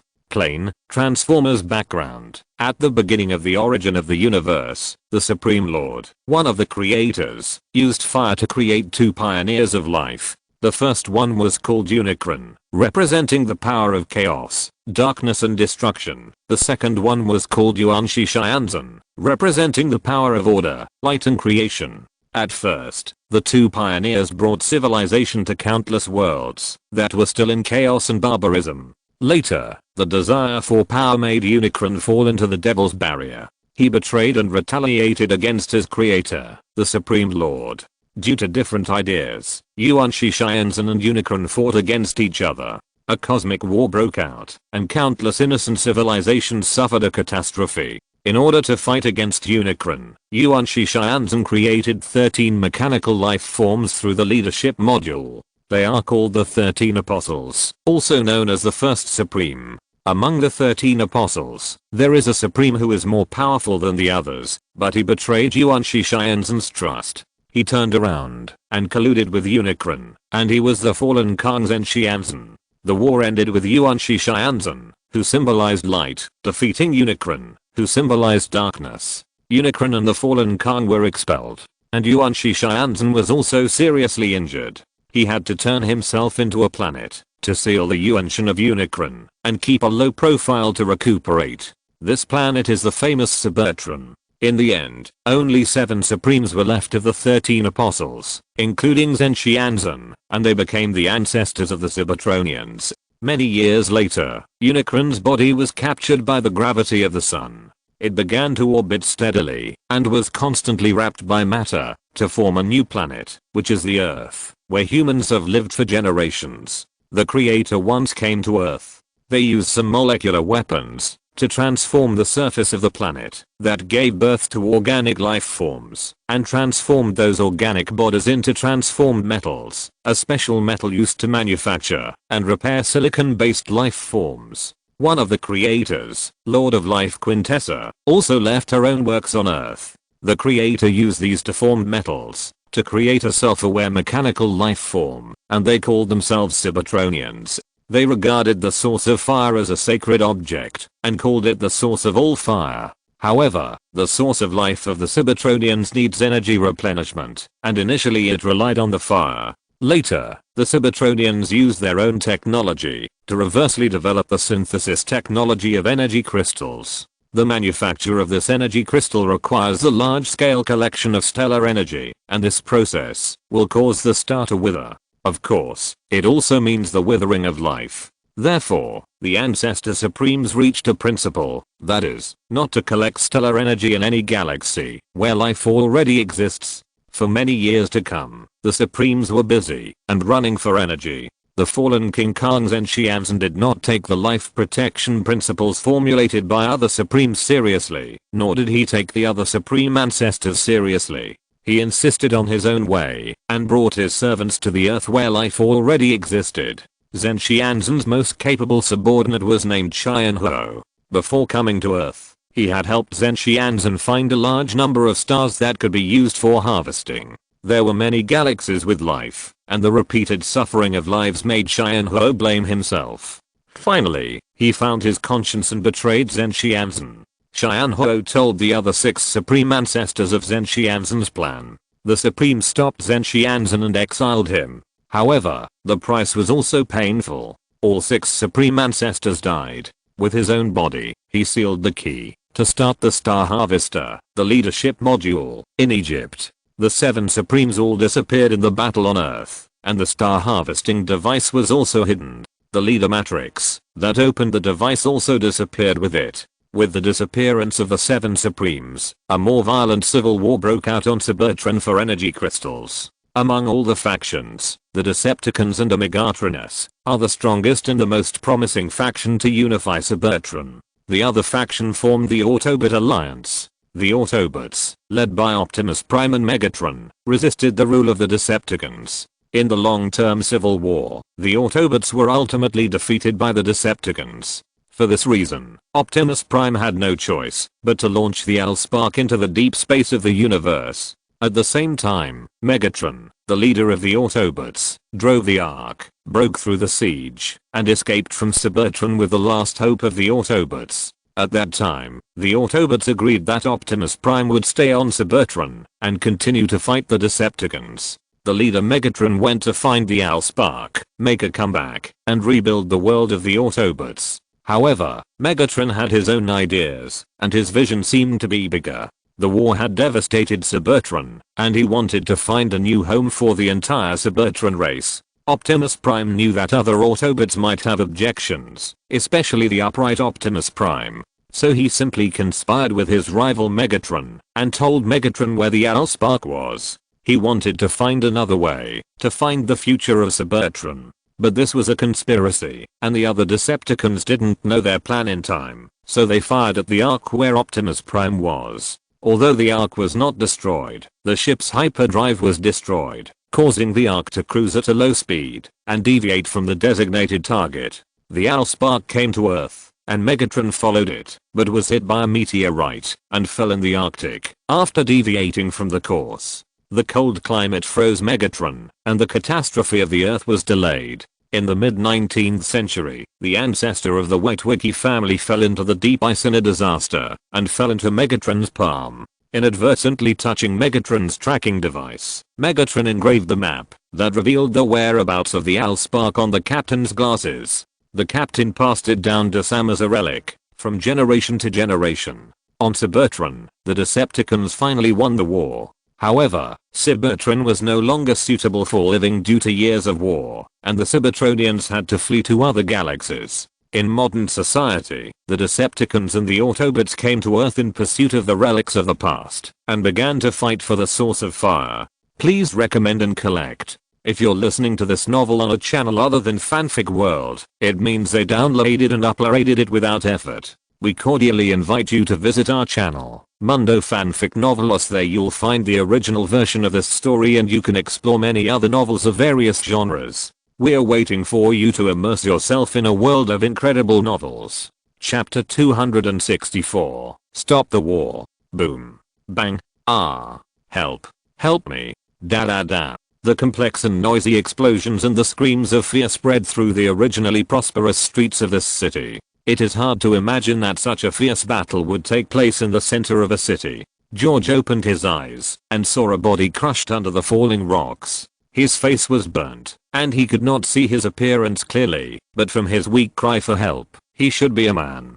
George did not expect that he would be teleported directly to the battlefield this time. However, it only took a moment for his powerful perception and brain to figure out the current situation. This is Los Angeles. Looking at a yellow robot with a broken leg crawling forward with difficulty at the corner of the street. Judging from the situation, this should be the place where the last battle in Transformers 1 took place. The reality is much more tragic than in the movie. The smell of burning came into George's nostrils.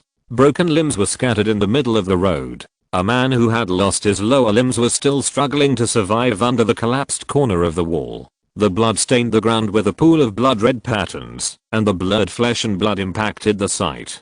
The area was full of gunfire, and the crowd was running around in panic, screaming loudly to release their fear of death. The buildings on both sides of the road were already broken, and the ground was full of potholes and gravel. The sound of car tires rubbing against the ground was extremely harsh, and there were abandoned cars and burning ruins on the roadside. The sound of missiles cutting through the air passed by his ears, followed by a violent explosion. The hum of helicopter propellers came from the air, and a giant red and blue robot passed by him. The whole street was plunged into a sea of smoke, and no one cared about those unarmed ordinary people. The soldiers in front kept shouting for support, and the opposing Transformers fought hard on the street. When watching a movie, looking at these scenes will make you feel very passionate, and you may even cheer for your favorite Transformers. In fact, if you think about it carefully, there is no justice at all on both sides. Because the so-called righteous side also deliberately set up the battlefield between the skyscrapers in the city. The fundamental reason is that as Autobots, they don't have the ability to fly. If they fought in an open area, the Autobots would only become targets. Didn't these soldiers know? In fact, they certainly knew, or perhaps it was these people who took the initiative to formulate the tactics. Perhaps these ordinary people had already become expendable in the eyes of some bigwigs. "Hey, man, don't you see there's a war going on here? Get out of here," a curly-haired young man kindly reminded him when he passed by, and then hurriedly fled to the original place. George ignored him and quickly scanned the battlefield. On the street, next to an abandoned car, he found the target. It was a cube with mysterious patterns on it, like a work of art. A young man was running in that direction, and behind him was the yellow robot with a broken leg.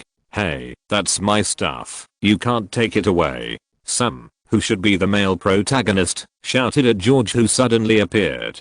George just smiled at him, and the next moment he appeared next to a mother and daughter who ran to the middle of the street in a panic. The huge shadow had completely covered the mother and daughter. The mother looked back and then hugged her daughter tightly in her arms. Bang! The woman only heard a loud noise, but the pain did not come. "Okay, take your daughter away from here." A slightly younger voice came into her ears. The woman opened her eyes, and then she was stunned. A tall man appeared in front of her, but what shocked her most was that the man in front of her blocked the flying robot with one hand. "Thank you, sir."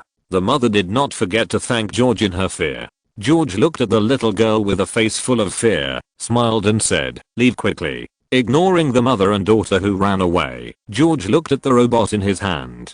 He only remembered that it was a member of the Decepticons, but he didn't know what it was called. George exhaled lightly, and the icy breath was activated, directly turning the robot into a huge ice sculpture. George flew directly into the sky and whispered, "Stop it." Although the voice was not loud, it sounded like a thunder in the ears of both sides of the battle. As expected, both sides stopped fighting at this moment, and then focused their attention on the figure floating in the air without using any equipment. George gently raised the fire source they were fighting for with his left hand, and then said again, "Whoever attacks will die." At this moment, the entire battlefield fell silent. But the next moment, several missiles flew towards George. Boom. The missiles exploded around George's body, and the huge flames were controlled by George as he waved his hands, slowly disappearing between his palms. A gust of wind blew, and George's intact figure reappeared with the sound of sucking in cold air. George looked at the Decepticon robot that fired missiles at him, and his heat vision was activated. In an instant, the entire head of the Decepticon was melted. "Oh, what is that? Superman? It's really unbelievable." At this moment, countless exclamations were heard again, and everyone looked at the figure in the sky with fear. "Human, give me back the fire source. It belongs to the planet Cybertron." Megatron said. "No, you can't give it to him." Sam shouted while standing on an abandoned car. George glanced at the leader of the Decepticons. To be honest, George did not hate him.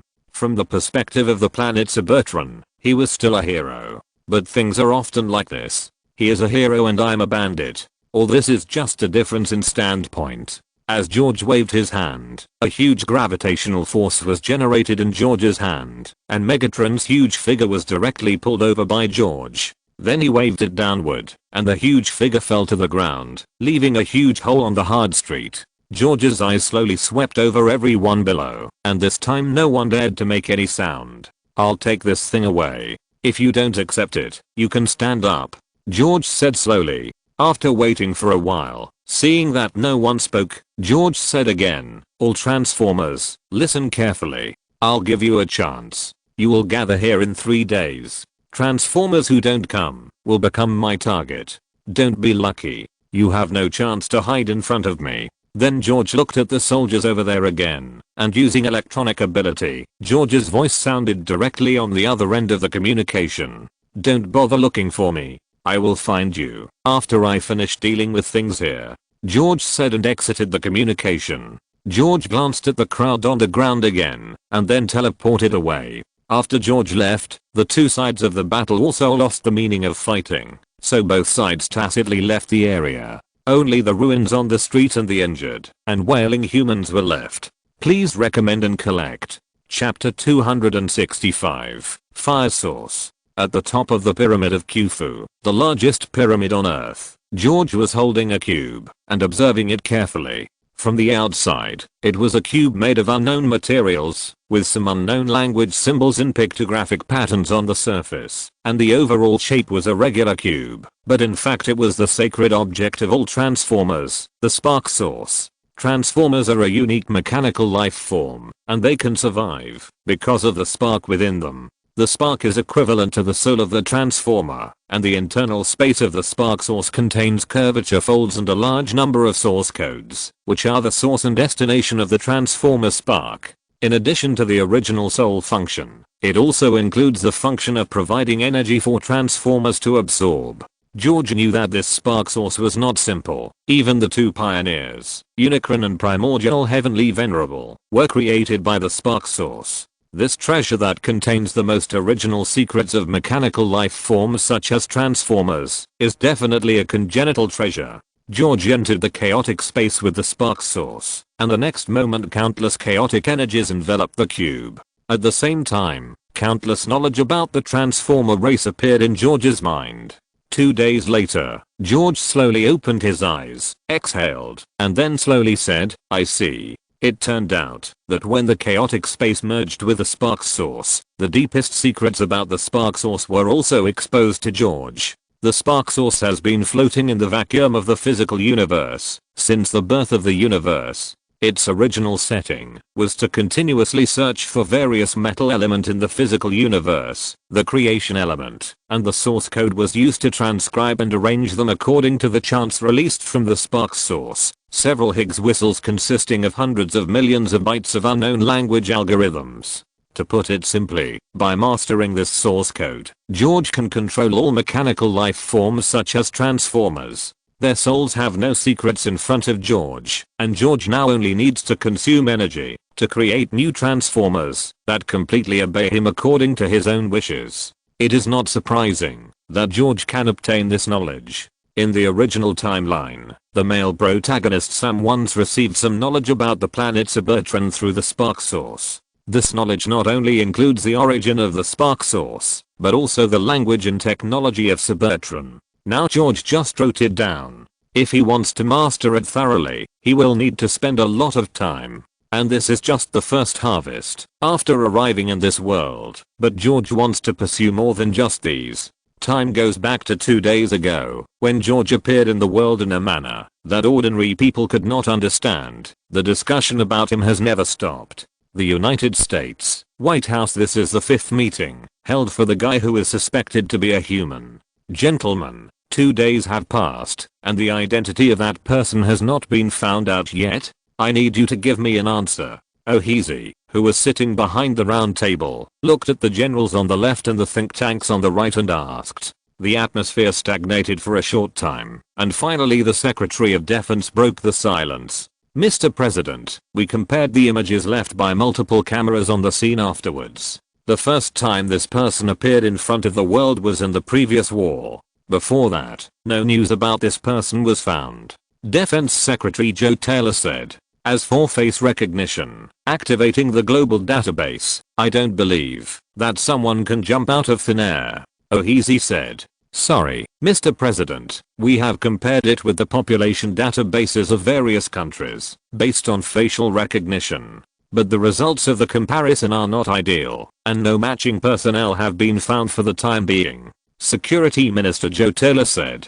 Then the atmosphere became quiet again. Seeing that no one was talking, O'Heasy asked again, can you give me some useful information? Everyone. I need some information to shut up those damn reporters at the door and let them know that our country is still under our protection. Sir, we firmly believe that our country is still under the protection of our powerful army. But you have to know that the technology of those aliens is indeed much more powerful than ours.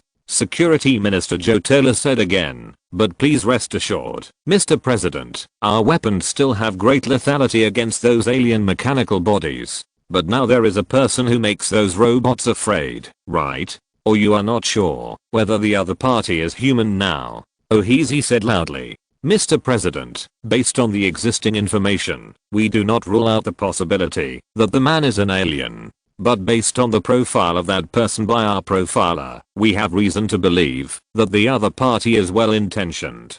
Joe Taylor answered again. I don't want speculation, everyone. I need something to appease the public. Moreover, the other party also said that they would come to us on their own initiative. Ohizi looked at the American senior officials on both sides of the conference table and continued, what I want to know more is that the other party will definitely launch an attack on the White House. Can you guarantee the safety of the White House? This time, the atmosphere around them was completely frozen. There was no way, no one could guarantee this. Heir. Ohizi looked at the director of the Secret Service in charge of security. I'm sorry, sir, based on our research on that video, although I really want to assure you that we can. But the fact is that we don't have a powerful weapon that can guarantee that we can hurt him. Secret Service Director Heir said. According to our current information, the abilities shown by the other party include teleportation, freezing breath, super strength, heat vision, flight, super defense and energy swallowing.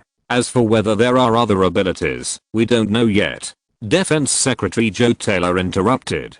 Are you trying to tell me that he is Superman? Ohizi looked at the general beside him and asked. What about our National Guard? Can your weapons cause effective damage to the other side? Sir, the near-ground forces have already controlled the area around the White House, and we have prepared a large number of high-powered weapons. We will do our best to protect your safety. After a pause, the general said again, and, Mr. President, that gentleman's ability is no worse than Superman in the comics. The general undoubtedly meant that they could not guarantee the safety of the White House, but they would give priority to protecting Ohizi. Shit, Ohizi cursed. On the other side, the Transformers who came to Earth were discussing fiercely in different places. And at the moment when George completely merged with the spark source, the throbbing from the soul made them know what seemed to have happened. Please recommend. Chapter 266 Meeting. In a military depot at the Los Angeles military base in the United States, the Autobots, led by Optimus Prime, stood, forming a circle in the open space. It seemed that Bumblebee's broken leg had been repaired again. Optimus Prime, what do you think of that flying human? Ironhide said. Ironhide was an old friend of Optimus Prime. He participated in the most battles among the Autobot brothers. Although he was rough and strong, he was kind by nature. I can't see through it, but there is no doubt that the strength of that person is very terrifying. Optimus Prime said. Yes, is that person really a human? Did you see that? He just fired 2 rays from his eyes and melted the Decepticon's head. Jazz said. Yes, I admit that he is a very difficult person. Bumblebee said, not knowing which film or TV series he had cut out of a recording. According to the information I have collected, the ability displayed by that person is very similar to Superman in a cartoon on Earth. Jazz said. Is that a bird? Is that a plane? That's Superman. The recorder in Bumblebee's body was playing. Be quiet, Bumblebee. Optimus Prime patted Bumblebee beside him, and then continued, although I don't know if he is the Superman in the comics, I'm sure he is definitely not from Earth. Then do you still need to go tomorrow, when he asked us to gather? Ironhide asked. After a brief thought, Optimus Prime said, we must go. We must prevent the Decepticons from taking the opportunity to snatch the Allspark. Did you feel the throbbing just now? Ratchet suddenly asked. I felt it too. Ironhide replied. I'm not the only one who felt the pain. Bumblebee said. Although I don't know what it is, it must be something special. Optimus Prime said.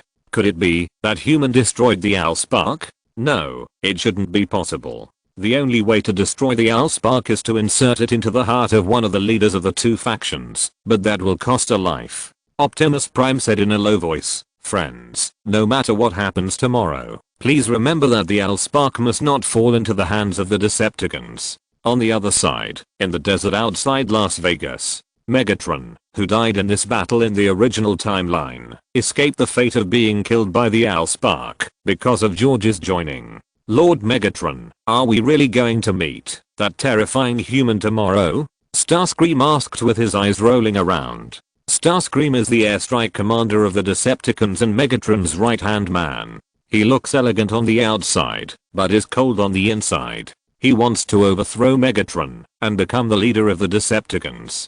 He is one of the fastest flying Decepticons. Waste, you disappoint me again, Starscream. If you could have seized the Allspark earlier, how could there be so many changes? Half of Megatron's face was broken, and blue fluid would flow out from time to time. I'm sorry, Lord Megatron, Starscream said, standing far away from all the Decepticons. Roadblock, have you found that human? Megatron looked at Roadblock, who was also standing a little far away, and asked, you'd better tell me some good news, otherwise I'll twist your head off, you cowardly coward. Roadblock is a hunter and scout among the Decepticons. He can transform into a Ford sedan. He is an undercover agent of the Decepticons infiltrating humans. He transforms into the appearance of a police car, hides in the crowd, and performs various tasks. Roadblock is also Bumblebee's main opponent, but in the previous battle for the Allspark, he was too afraid of death, and did not participate in the battle at all. I'm sorry, Master, I was too far away from the battle site at that time. Roadblock argued, but sir, although I didn't find evidence that the human lived on Earth, I guess he might be an alien from Krypton. Krypton? Where is that? Why have I never heard of this planet? Megatron asked. That may be, because the names of the planets are different, and Krypton has exploded now. Only in this way can we explain why he is so powerful. Roadblock answered immediately. Good. Have you found his weakness? Megatron asked. Sorry, sir, no. Roadblock answered carefully. Waste. Megatron grabbed an abandoned machine beside him and threw it at Roadblock. Roadblock immediately showed a submissive look. In fact, at this moment, he already knew that he had handled this level for the time being. Sir, do we still have to go to the gathering point given by the Kryptonian tomorrow? Noisy asked. Of course we have to go. We still need to take back the holy relic from the Kryptonian. As long as we take back the Allspark, we will have a chance to rebuild our home. Megatron said. But sir, that Kryptonian is really too strong. Roadblock said in a low voice. Good, so we can ambush in advance and launch a sneak attack once the Kryptonian reveals a flaw. After taking back the Allspark, leave immediately. Megatron said. Yes, Lord Megatron. On the third day, when they were supposed to meet, George saw several Decepticons standing scattered around when he appeared. The fighter plane transformed by Red Spider in the sky was also circling. In the distance, smoke and dust were billowing, and 5 cars were speeding from a distance. However, just when the Autobots were about to approach, Megatron, who was in the front, shouted, "Speed up, the Decepticons have started a sneak attack." It turned out that just when George's eyes were on the Autobots, the scattered Decepticons suddenly approached from all directions and launched a fierce attack at this moment.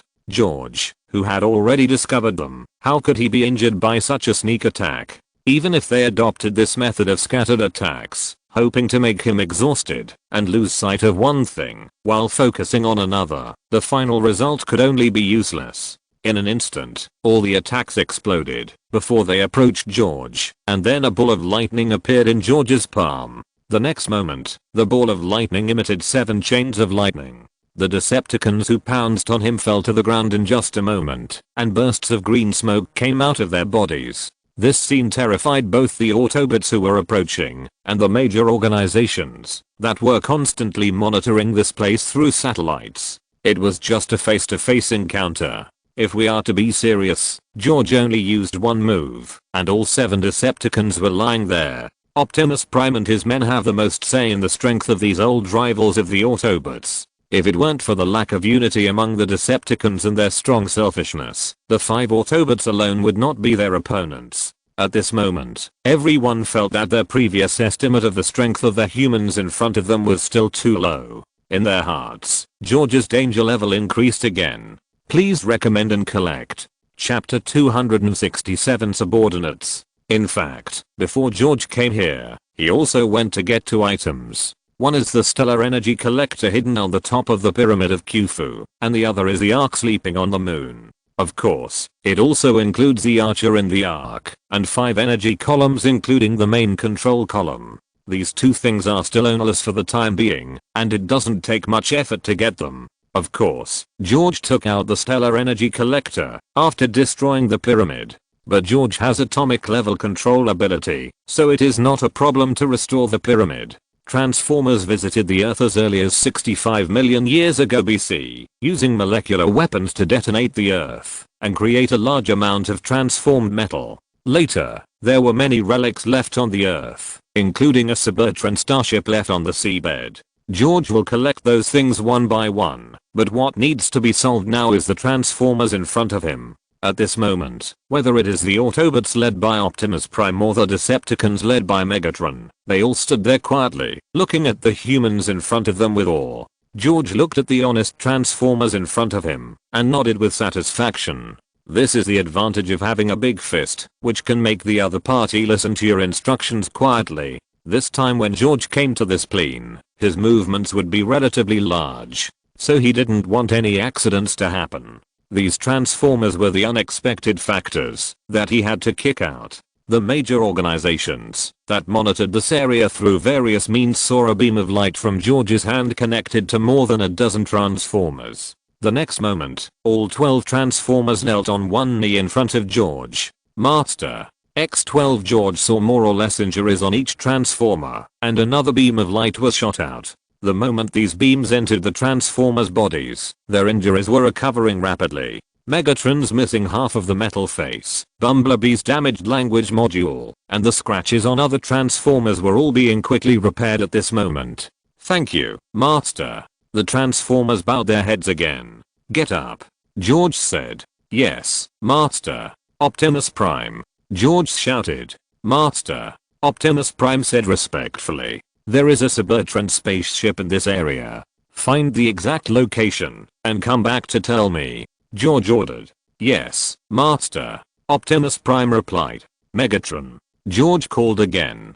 Gather all the companions on Earth. You need more helpers. George said. Yes, my master. Megatron said.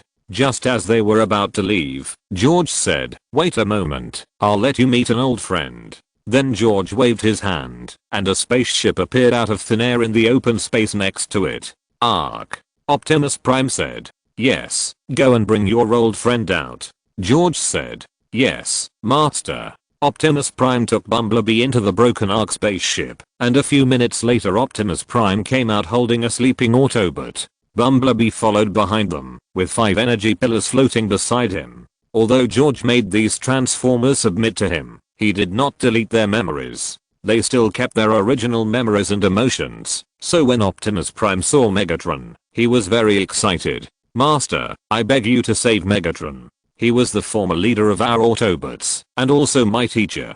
He invented many of the Autobots' technologies, so he must be very useful to you. Optimus Prime said, while kneeling on one knee. As you wish. George waved his hand and a beam of energy hit Megatron. Megatron opened his eyes for a moment, then immediately turned over and stood up. After looking around, he also knelt down in front of George and said, thank you for resurrecting me, my master. Get up, Megatron. George said. Yes, master. Megatron stood up at this time. Megatron, I don't care what plans or calculations you had before. Now everything is done according to my orders, understand? George asked with a cold face. Yes, my master. Megatron and Megatron knelt down in front of George again in the strange eyes of Optimus Prime. Of course, when they were all ordered to surrender by George, George became their only god. What human beings in Cybertron, once they go against George's orders, they will swing their butcher knives. Go, don't let me down. George waved his hand and ordered. Yes, my master. Then Optimus Prime and Megatron dispersed. George looked at the damaged Ark next to him. 1/3 of the ship had disappeared, but the most important part was still there.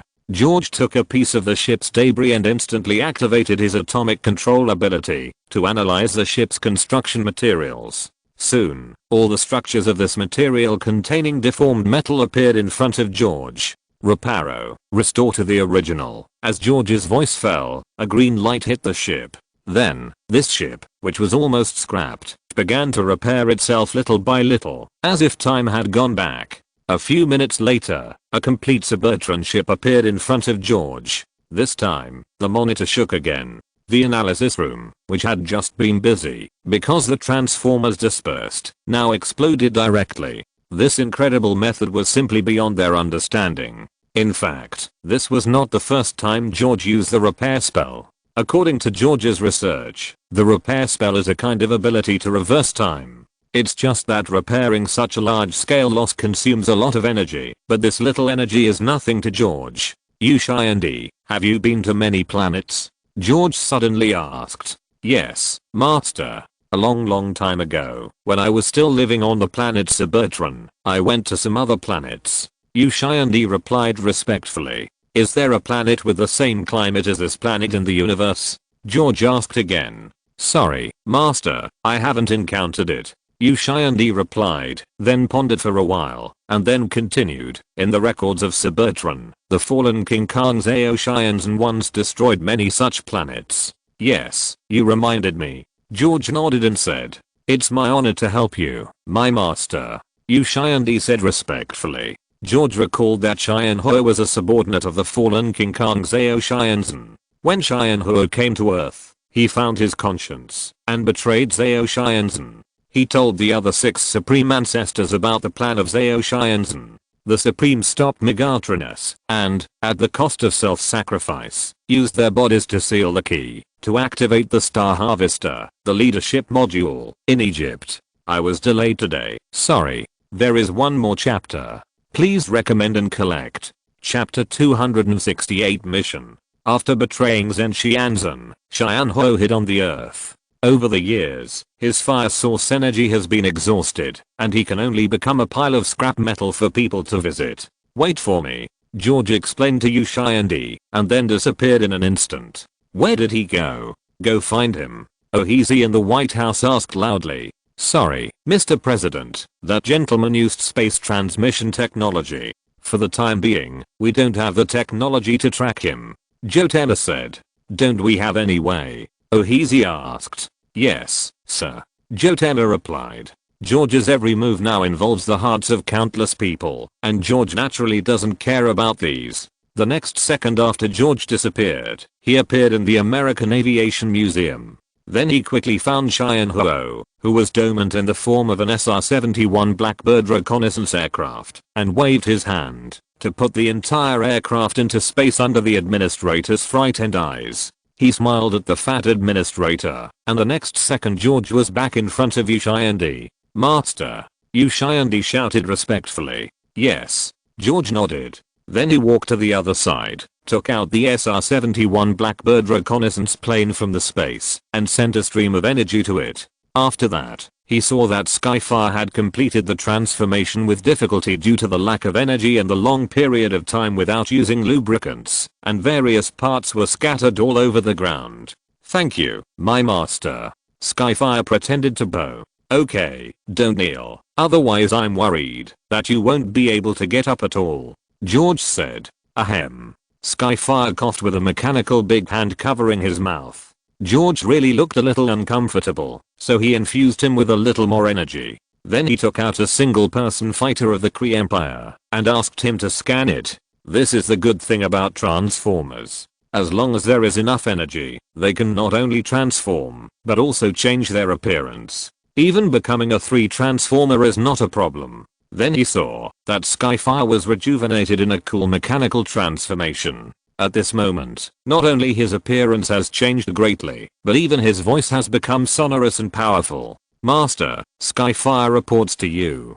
Skyfire said. Okay, Chien-Ho. I woke you up because I want to know, when you were looking for a planet with life for Zhen Xianzhen, did you encounter a planet with a climate similar to that of the Earth and suitable for human life? Chien-Ho thought for a while. After all, for him, it was already a very distant memory. I remember, Master. I once passed by a starfield where there were 2 planets that also revolved around a star. The environment there was like the Earth, but those 2 planets had not yet evolved large creatures. Chien-Ho looked at George respectfully and then continued. I think it should be suitable for human habitation. Very good. It's worth it for me to wake you up. George said with a smile. Yushai, Chien-Ho, I will give you a task now. Master. Please give me your orders. Chien-Ho, take Yushai and take the ark to the 2 planets in your memory. You need to carefully investigate whether the two planets are suitable for the life of Earthlings, and at the same time, you need to clarify the mineral resources on the two planets for me. Do you understand? George ordered. Yes, Master. The two replied. By the way, Skyfire, you should know the location of the leadership module. Tell me. George suddenly asked. Okay, Master. Skyfire nodded and agreed, then recorded the coordinates in Subertrane text. Okay, you can leave now. Complete the task as soon as possible. George waved his hand and said to the two. Yes, Master. We will complete the task you assigned as soon as possible. Please rest assured. After the two finished speaking, they turned and entered the Ark spacecraft. Then, in the eyes of countless people, they disappeared into the sky. George put away the energy bar on the ground and was not going to use it now. After dealing with the Transformers, George was ready to fulfill his previous promise and meet the most powerful people on this Earth. George looked at the drones and satellites facing here, smiled slightly, and then the next second George appeared in the Oval Office of the White House. Sorry, gentlemen, I hope my appearance did not scare you. After all, I don't have your contact information, so I can't make an appointment. George said to the few people sitting there. It's okay, sir. Actually, I've wanted to meet you for a long time. After all, you stopped a terrorist attack in the downtown area. I thank you on behalf of the people of Los Angeles. O'Heese's ability to remain calm in the face of danger is indeed good for him to become the president of the United States. Really? I thought you would be afraid of my strength. George said with a smile. How could it be? We are the freest and most democratic country. We will unite all forces dedicated to protecting the Earth. People with ability, like you, are exactly what we need. O'Heese immediately stood up and approached George and said, by the way, sir, what's your name? Where are you from? Are you trying to find out my origins? Don't you think I'm a Kryptonian? Then call me Clark. George said indifferently, and don't be nervous. As long as you don't do anything to harm me, I won't do anything to you. We have never worried about this, because we know that Mr. Clark is also a kind and righteous person, and naturally he will not hurt the innocent. O'Heese kept flattering him. I hope so too, George said with a smile. Then he looked around again and said, no one is sitting down. Sorry, sir, please sit here. Everyone sitting on the reception sofa stood up one after another. George sat down casually on a single sofa, then gestured to O'Heese, who also sat down opposite George. The others, of course, stood behind O'Heese. Mr. Clark, what would you like to drink? O'Heese asked after sitting down. Whatever, I can have anything. George said with a smile. Don't be nervous. There are so many security guards outside your door. You are not worried about what I will do, right? Sir, you are joking.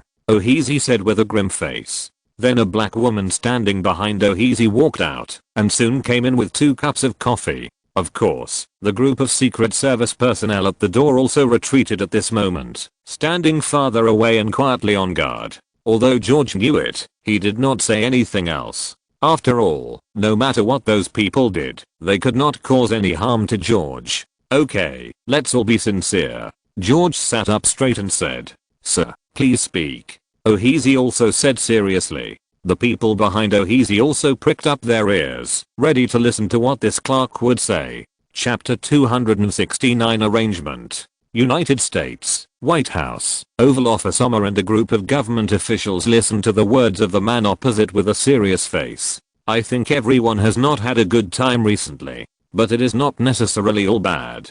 Through the research on Transformers over the years, you have also obtained countless advanced technologies. George looked at the other side and nodded in agreement, and then continued. However, more and more Transformers enter the Earth at any time, which also brings a lot of trouble to this planet. Yes, sir, this is also a headache for us.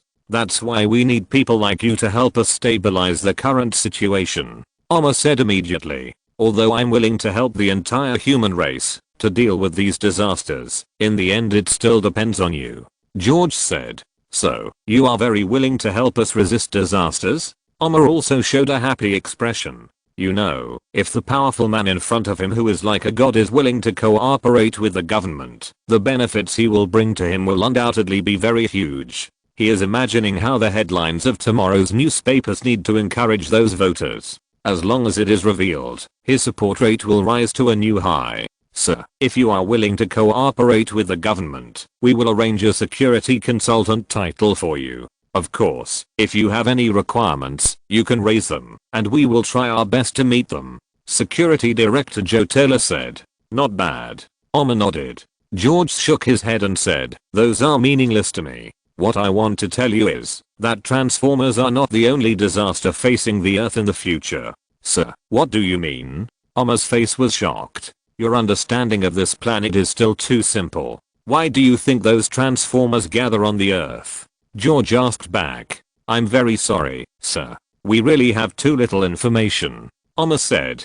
This should start from the beginning of the universe. Then George told everyone present a story. In the story, Unicron was just sleeping. In the story, countless cosmic races were spying on Unicron's body, coveting the energy and knowledge contained in Unicron.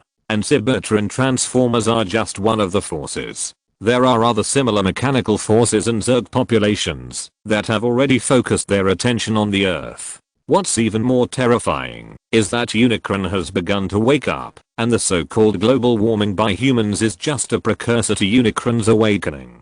As for the consequences of Unicron's awakening, George also focused on describing it. At the end of the conversation, George told the officials that he would take away all the Transformers on Earth and properly handle the affairs of the planet Cybertron. But if other races invaded during his absence, they would need to solve it themselves. After saying this, George left the office without waiting for Omar to speak. Everyone, do you think what the person said just now is credible? Omar asked first. Mr. President, I don't think it's too difficult to verify this matter. The Chief of Staff said. Oh, tell me. Omar said. The Chief of Staff saw that everyone's eyes were cast over, and then continued. First, we can keep a close eye on the movements of the group of Transformers to see if they really leave the Earth. Also, since that gentleman gave the so-called hexagonal position of Unicron, I think we can verify it ourselves. Yes, I think that gentleman told us those specific information because he wanted us to verify it ourselves. Omar said. Mr. President, do you think this matter needs to be notified to other major countries? Another think tank member suddenly asked. There was a brief silence in the meeting room, and then Omar said, not for the time being, we should take this opportunity to prepare quietly. If there are more disasters as that gentleman said, we must first ensure the interests of our people. Ladies and gentlemen, this is a big crisis, but also a great opportunity. The American people in the future will not forget your efforts today. God bless America. God bless America. Let's not talk about leaving these people behind and verifying the information provided by George. After George returned from the White House, he met with leaders of several other countries one after another. Simply put, it was a threat to the people on the entire Earth, or more than just a threat. In the next 3 days, the Earth suddenly became quiet. Although some people posted videos of seeing Transformers on the internet, they were just a glimpse, and these Transformers would soon disappear from everyone's sight. In a valley in Southeast Asia, George watched several clones completing the final arrangement. Looking around, the valley was shrouded in a lot of fog. The key is that in the deepest part of the fog, in a huge magic space, many creatures are sleeping. George has arranged more than one similar arrangement all over the world. George has left a backup plan in the valley, plains, and deep sea. Just when George settled all the surprises brought by the space, he received a signal from Optimus Prime. The next moment, George appeared in a deep sea. At this moment, all Transformers including the Decepticons have gathered here, and George also saw many familiar faces here. Soundwave, the original Beast team, RC and other faces are here. However, judging from the tense appearance of both sides, the initial meeting may not be very peaceful.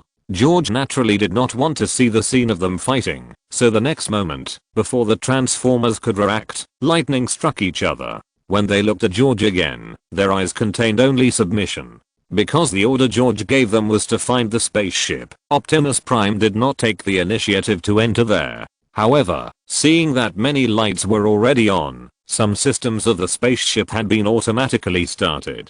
George led the Transformers and walked directly in. Although the spaceship was soaked in seawater, the interior of the spaceship was very dry. In the core area, several broken transformers stood or sat like sculptures. George knew that these were not all sculptures, and there were several real knights. Through the ground of the spaceship, George saw a sarcophagus on the next floor.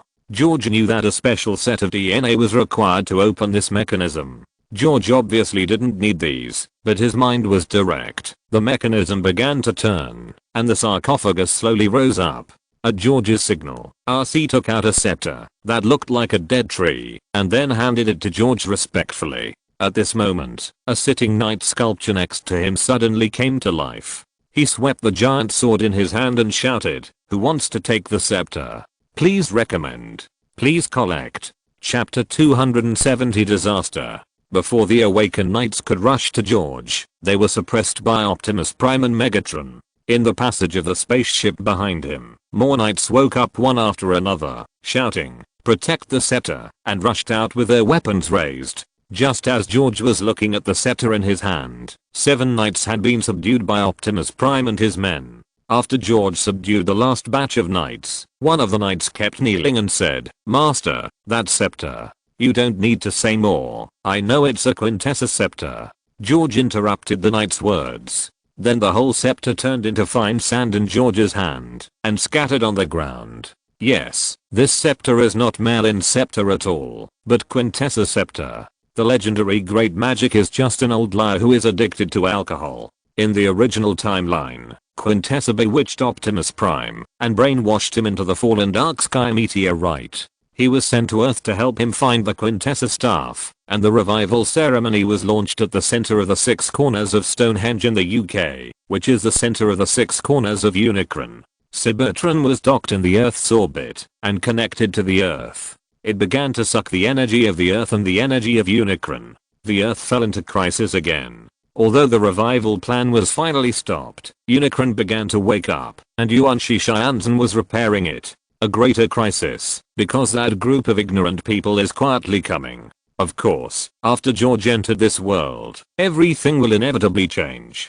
"Okay, stand up," George ordered again. "Yes, my master." The last 7 knights shouted respectfully. I saw a flash of light under George's feet, and the huge spaceship that was stranded on the seabed began to move slowly. As it slowly rose, countless accumulated water was removed from the spaceship, and the huge movement here naturally attracted countless eyes. George came to the top of the spaceship, and dozens of transformers stood on the edge of the spaceship. As George opened his hands, a circle of light spread out with George as the center, and then the entire spaceship was seen repairing at a speed visible to the naked eye. Although this was not the first time George had shown this skill in front of the world, every time he saw this scene, he could make people feel the shock from their hearts, and some even murmured the word God. George activated his electronic control ability, and the next moment countless people put down their remote controls in confusion. But soon the snow dots infected the TVs like a virus, and no TV station was spared. The snow dots spread rapidly like a virus, first on the TV network, then on mobile phones, the internet, and radio stations, and finally the whole world fell into a boiling panic. After a burst of electric sound, no matter where they were, a tall shadow appeared on their screens. As the line of sight lengthened, the entire spacecraft and the tall transformers also came into their sight. Although the appearance of transformers is not a secret to many people, for most people on Earth, they have never seen it. George undoubtedly added fuel to the fire of this impetuous society again. Of course, this was also intentional. Apart from this, George did not do anything, not even a word. In this way, under the watchful eyes of everyone in the world, George left the Earth with most of the transformers. The entire live broadcast did not end until the spacecraft entered low Earth orbit. Of course, there were another group of people who could continue to monitor George through satellites. George knew all this, but he did not stop it. The spacecraft also suddenly accelerated at this time and left the solar system at a speed invisible to the naked eye. However, at the moment George left, a pair of huge eyes suddenly opened in a trench near the United States on the Earth. The day after George left, the first monster was discovered by a sonar detector 50 nautical miles from San Francisco on the west coast of the United States. It destroyed a coastal city and was destroyed by the US Air Force using tactical nuclear weapons. When humans first came into contact with this behemoth, they named it Intruder. Then, as if to confirm George's words, after the monster invaded the world, several broken spacecraft fell on the Earth in places such as Java, Assen, and Australia. For ordinary people, it may be just an ordinary meteorite event, but a few days later, terrible things happened. Australia is less vulnerable due to its vast land and sparse population, but a large number of people in other places were brutally killed. A terrifying creature named Alien appeared in human sight. This kind of creature, that relies on parasitism to reproduce, is extremely aggressive and born to kill. It is extremely terrifying. Especially the foot basin chicken. Because of the high population density, many people were killed by this creature, and the whole country fell into panic. The giant monster invasion incident occurs every half a month or so, and the affected countries are the Atlantic coastal countries. At first, everyone thought it was just an isolated incident. After the second invasion, governments began to be alert. The US aircraft carrier transported the remains of the giant beast for scientific research, and found that the monster's blood would cause large-scale pollution to the environment. At this time, the American Oheese naturally remembered the words that the man warned them, but he would think that everything happened so quickly. Soon an emergency meeting was held in the White House, and the United States decided to disclose the information previously revealed by George to other countries in a limited manner. A closed meeting of the United Nations was quickly held, and the Earth established a disaster emergency organization to jointly deal with these external disasters. However, the United States also raised a second topic at the meeting. Build a Noah's Ark belonging to the Earth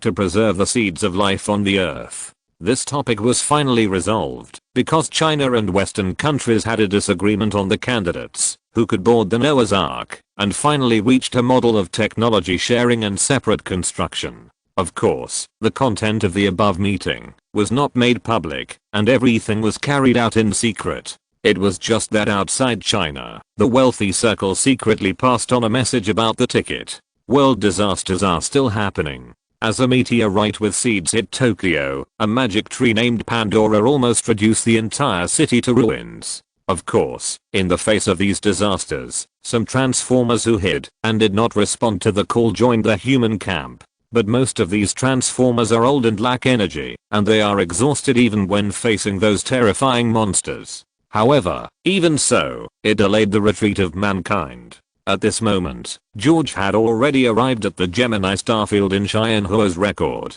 This name was given by Cheyenne-Huo. George thought it was very suitable and kept it. It is worth mentioning that on the way to Gemini, they also encountered the neutral faction confinement of Cybertron. Needless to say, his spaceship is now hovering next to another spaceship. If you're listening to this novel on a channel other than Fanfic World, it means they downloaded and uploaded it without effort. We cordially invite you to visit our channel, Mundo Fanfic Novelos. There you'll find the original version of this story, and you can explore many other novels of various genres. We're waiting for you to immerse yourself in a world of incredible novels. Chapter 271, The Creator Quintessa. When George and the Transformers came to Gemini, Yushayandi and Cheyenne-Huo also came to greet them. Master, the two shouted respectfully. Well, these two planets are really good, George said as he looked at the scenery under his feet that retained its original appearance. Yes, Master. Yushayandi came out and said, although some large creatures have been born on these two primitive planets found by Cheyenne-Huo, they are generally very suitable for human survival and development. Well, how is a basic data survey going? George nodded in approval, and then asked. After our detailed survey, the mass of these two primitive planets is about the same as that of the Earth. If calculated according to the time on Earth, the length of each day is 30 hours. The land area of the planet under our feet is larger, and the water resources on the other planet are more abundant. Yushayandi replied. What about the mineral resources? George asked again. According to the detection, there are abundant mineral resources here. Cheyenne-Huo replied at this time. Well, not bad, George said with satisfaction. George went to another planet for exploration, and it was indeed as they reported. George stayed on these two planets for a day and then used Cybertron technology to set up a huge teleportation array on an open grassland. Finally, after leaving Cheyenne Huo and Yushayandi to continue mapping various maps, he took the Transformers to their home planet Cybertron. This time, with the spacecraft moving at full speed, it only took George 3 days to see the already dilapidated and riddled planet Cybertron. Cybertron, also known as Cybertron or Electron, is located in the Alpha Centauri orbit. Cybertron is a metal planet similar in size to Saturn in the solar system. George's goal is not Quintessa, nor the Transformers still existing on Cybertron. It is the huge planet in front of George, Cybertron. People who are familiar with the origin of Cybertron know that it was originally Yuan Shixianzhen who was seriously injured after the battle with Unicron, and he turned himself into this planet. In this way, he sealed the Yuanshan of Unicron and kept a low profile to recuperate. As the first life form in Transformers, Supreme Lord created the first life through the spark source. He contains all the wisdom of the Supreme Lord. Therefore, before George entered this world, he had already planned the 3 items he must obtain on this trip: the Spark Source, Unicron and Primordial Lord. Those behemoths and aliens were all specially prepared by George for this trip, and of course there was one more thing. George took out several large boxes from the space, and inside the boxes was another killer weapon George prepared for this trip: Pime particles. There was no way. George's current space diameter was only 1100 kilometers, and the entire Cybertron was almost the same size as Saturn in the solar system, even if the debris on it was removed. According to the size shown in Transformers 5, the chaotic space could not be completely loaded, and it was very difficult for George to shrink the entire planet. After all, George's current consciousness could not cover the entire planet.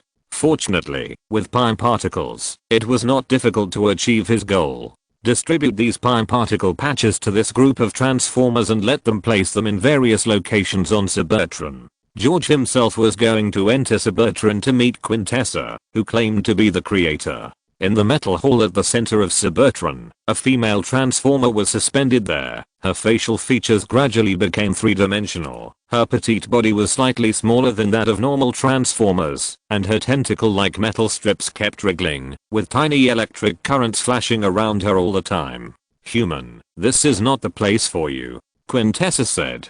"Quintessa, you are just occupying the magpie's nest, and you really think you are the master here?" George laughed. "Human, what are you talking about?"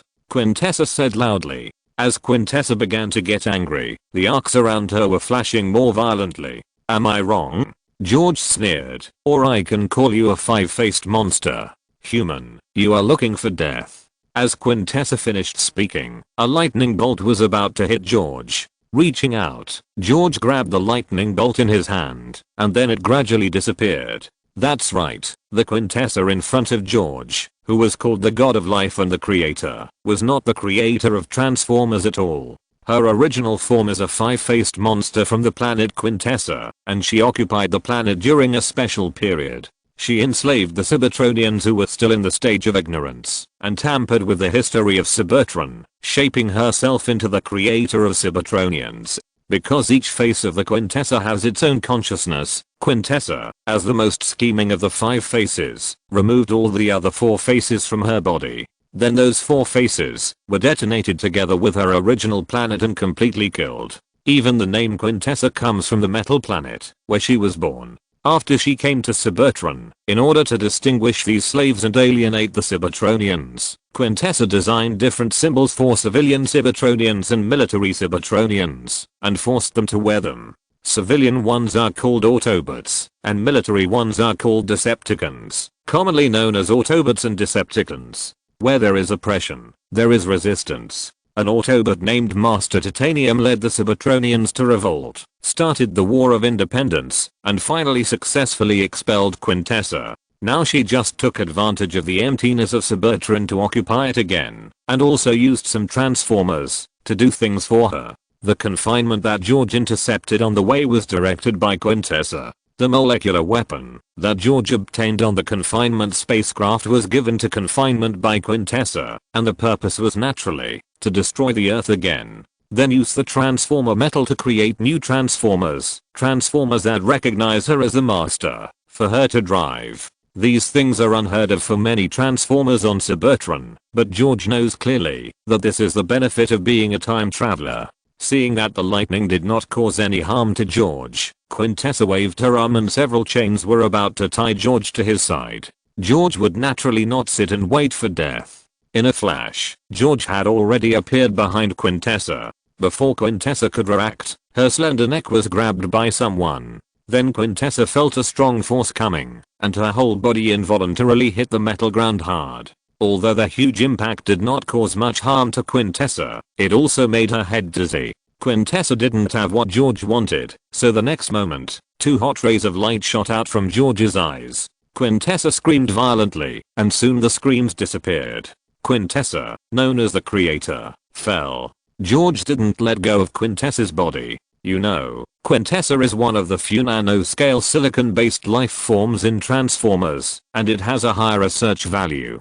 Please recommend and collect. Chapter 270 to Cybertron. Seeing the creator being killed by George, some Transformers naturally rushed in from outside the hall. Looking at the red light in the eyes of these Transformers, they should have been cursed by Quintessa. However, no matter how many Transformers came, they would not pose a threat to George. In just a blink of an eye, they were all knocked down by George's lightning. After they recovered, they became George's subordinates. After letting them continue to recruit more surviving Transformers, George began to study the structure of Quintessa. 3 days passed quietly. During these 3 days, George collected all the Transformers on Cybertron.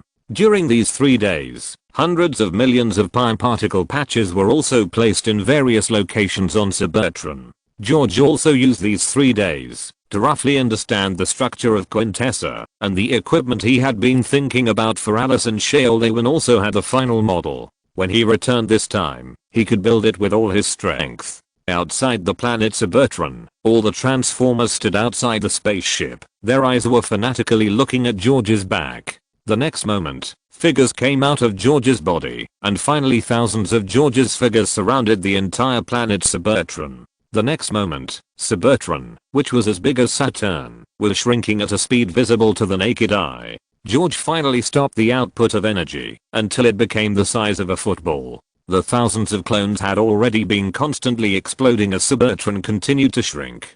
George looked at the planet Cybertron in his hand and smiled with satisfaction. Since Cybertron was already in George's hands, the operations on Earth could continue.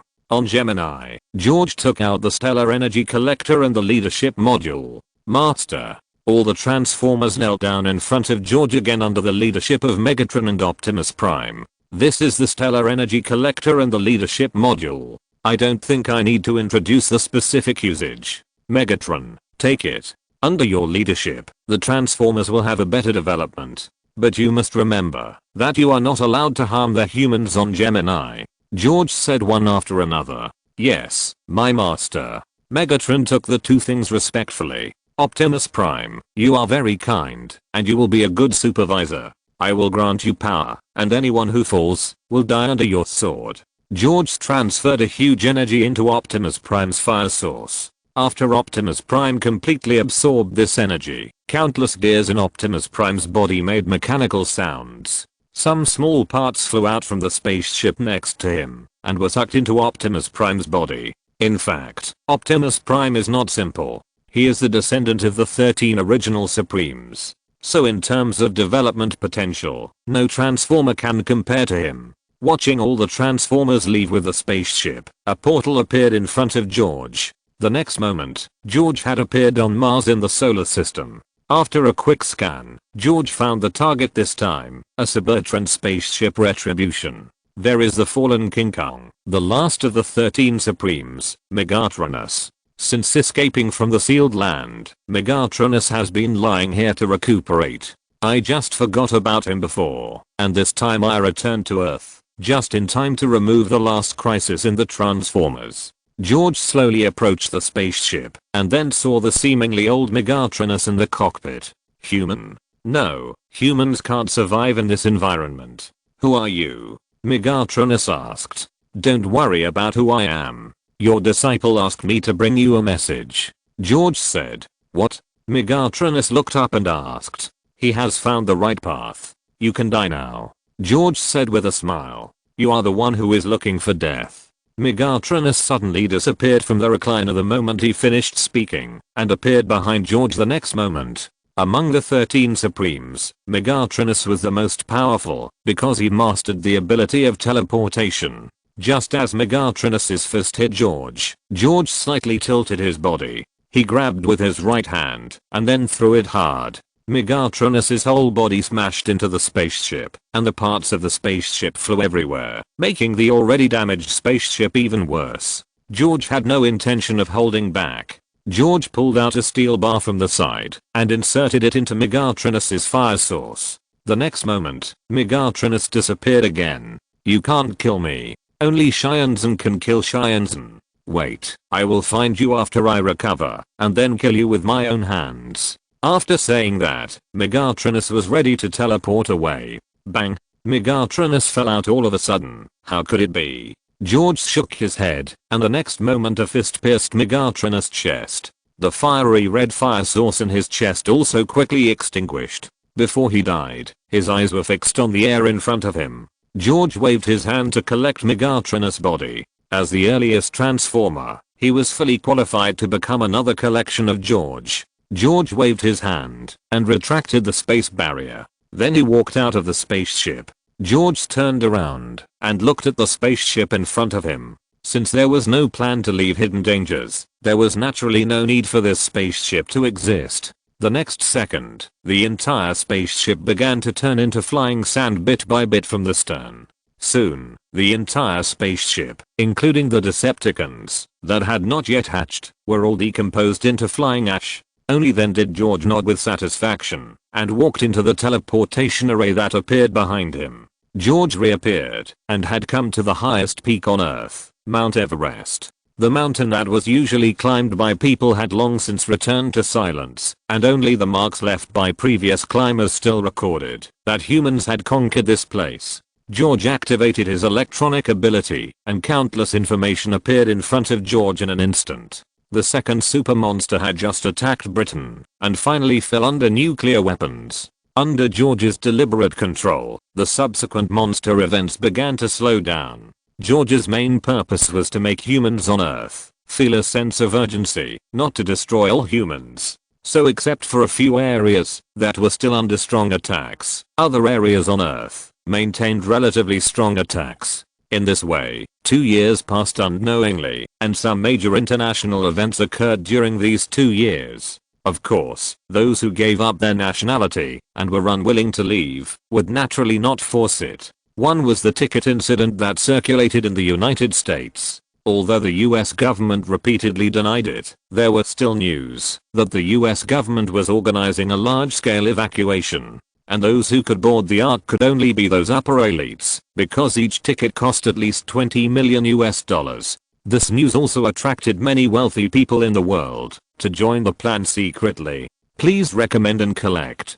Chapter 273 Return to Marvel. Another year has passed in the Transformers world, and the world has changed a lot. Some countries, such as Jaya Benji and Asan, have become ruins in the first 2 years of the disaster. In order to deal with the elusive aliens and various monsters, the surviving countries have established base cities and implemented militarized management. On April 1st in the Transformers world, an explosive news spread widely among humans. It turned out that some developed countries, led by the United States, finally completed the Ark after 3 years of construction. It was originally thought to be an April Fool's joke until the 3 giant spacecrafts were all launched, and the abandoned construction workers posted the matter on the internet. For a time, the crowd was excited, but it was too late. Then several countries were instantly paralyzed, and public security became chaotic. It was not until half a year later that social order was restored. However, there were also smart people who focused their attention on the other 2 major countries at this moment. Among them, the Bear Country, as a major country in aerospace technology, is naturally a target favored by humans. At this time, another huge monster landed in the British Empire. Whenever a giant beast attacks, the whole world will broadcast it live, and this time is no exception. However, this time there is no help from the United States to use nuclear bombs to kill the monster, but another person stood up. Everyone in front of the screen saw a tall figure standing in front of the 100-meter tall giant beast, and then the familiar heat vision appeared again, and the whole giant beast was cut in half without even the ability to resist. In an instant, all the humans in front of the screen shouted out, as if they saw the hope of survival again. The person who came was naturally George, and all this was just a play played by George. 3 days later, 2 pillars of light rose from the capital of the Bear Country and the holy capital of the Celestial Empire, and a large amount of supplies began to gather in the 2 places. A year later, what was later called the Great Migration Plan was officially implemented. After several years of disasters, the remaining humans on Earth entered a brand new world from 2 space gates. Half a year later, the Earth was no longer as lively as before, and all the surviving humans went to the Gemini Star region through the portal during this half year. In the future, they will recuperate on that land. Before leaving, George also left countless advanced technologies for that country. George believes that they will definitely be able to develop better in the future. As for the 3 American spaceships that are still wandering in the universe, it is estimated that, even if those people are lucky enough to find Gemini, their fate will not be good. George was suspended in the sky above the Earth, and gravity began to work. The Earth began to crack, and the soil and gravel began to gather. George peeled off the mechanical body of Unicron bit by bit. Without the body of the soul, it was just an empty shell. 3 days later, Unicron, who was shrunk to the size of a football by George, was also collected. Next, George will throw him and the planet Cybertron into the chaotic energy, hoping to peel out something useful for himself. As for the change in gravity between the planets in the solar system, caused by the sudden disappearance of the Earth, no one can see it anymore, because George has appeared on another primitive planet at this moment. On this planet, there are mutant animals that are larger than dinosaurs. George took out dozens of molecular weapons obtained on Cybertron and then scattered them out. For a moment, time seemed to be frozen, and the giant beasts and vegetation all remained still, except that they had now turned into metal forms. George collected a large amount of transformer metal, which would be used by George to make equipment for the Apocalypse Demons. The Apocalypse Demons without armor were too ugly, and George often didn't want to use them. George glanced at the bare surface that he had plundered, and the next moment a bright light appeared, and George had returned to the Marvel world. George was a bit ruthless in the Transformers world this time, and directly took away 2 planets. Of course, at least George kept all the Transformers. In the chaotic space, George saw that smoke seemed to be constantly sucked out of the 2 balls wrapped in chaotic energy, and then merged into the surrounding void. Although he didn't know what use those would bring to George, as long as the space needed it, it would not be in vain for George. George placed the spoils he brought back this time one by one, and the Megatronus that was planned to be placed in the collection hall was also covered by a large glass cabinet and placed in the corner. The massive amount of transformer metals brought back also had to be stored away. George did not bring back any of the creatures he had brought to the Transformers world, except the Alien Queen and the Red Queen. As long as these 2 were there, it would only be a matter of time to rebuild a large army. The plan to build battle suits for the 2 women had been finalized, and George still had to build them himself. 2 months later, the 2 women fiddled with a bottle of golden liquid in their hands and blinked their eyes. They were already shocked by the light in the bottle. "Honey, what is this?" Alice asked George, who looked like he was trying to win the credit. Sheolewin also cast a curious look. "This is the special gift I prepared for you, the nano-colonization suit," George explained with a smile. "Nanomaterials, I have heard of them. What is a nano-colonization suit?" Sheolewin asked. "This is a special nanosol solution. After the nanocells enter your body, they can merge with your own biological cells and bind to your NDA. In addition, the armor particles in the blood will automatically begin to multiply while absorbing your own magic power as energy, and then use nanorobots to reorganize into a fully mechanical weapon outside the host body," George explained. Of course, this set of nanocells can also be transformed into various costumes according to your own wishes. The most important thing is that it can automatically defend you when you are in danger. Of course there is a little difference between the two, George said again. What's the difference? The two women asked again. Alice's set is more inclined to magic attacks, and Lewin's set is more inclined to close combat. The style of armor, like this. After George finished speaking, he used the bracelet to project two sets of gorgeous armor. If someone is familiar with the game in the previous life, he will definitely recognize at a glance that George is completely following the character dress in a game in the previous life. So amazing, Lewin said in surprise. Of course, there is more than that. George then took out two more bracelets and handed them to the two women. What is this? Alice asked. Take it, these two are vehicles I made for you. George took a bracelet, pressed it on a blue diamond, and then threw it out. Please recommend and collect it. A chapter was locked yesterday and was released today. I'm very sorry. Chapter 274 Ghost Rider. The bracelet George threw did not fall to the ground, but was suspended 1 meter above the ground, emitting bright light. Instantly, light and shadow appeared, and a Paganese Honda HP Barchetta sports car appeared in front of the three people. Is this a sports car? This is a transformer. You can name it by yourselves. Number 1, come out and meet your master. George said. Yes. With the sound of mechanical rotation, a female transformer soon appeared in front of the two. Alice followed George's previous operation, and a similarly cool sports car appeared in front of her. With her order, the female transformer with a slightly different color also stood up. Master, number 2 is waiting for your call at any time. Transformer number 2 said. The two women were now dazzled by the cool transformation in front of them. It's so beautiful. Even Lewin liked this cool car very much. This is just the beginning. Number 1, introduce your functions. George ordered. Yes. Number 1 replied. I have 3 forms. The first is the car form, and you can reselect the appearance according to your preference. The second form is what we are like now, equipped with long-range energy rifles and close combat weapons. The third form is a space fighter with extremely strong maneuverability. Number 1 introduced, while showing his transformed state to Lewin. Well, not bad. I like the appearance of your car very much, so you don't have to change it. Lewin said. I still like a more stable shape. Alice said. No problem. How about this model? George said and called up a picture of the appearance of an Aston Martin 177. Not bad. I like it very much. Alice said with a smile. This is easy. George said and entered the data of this car into the database of Transformer number 2. Looking at the Transformers who have turned into car forms again, the two women left their lip prints on George's cheeks. Okay, go and have a good chat with your partners. They don't have names yet.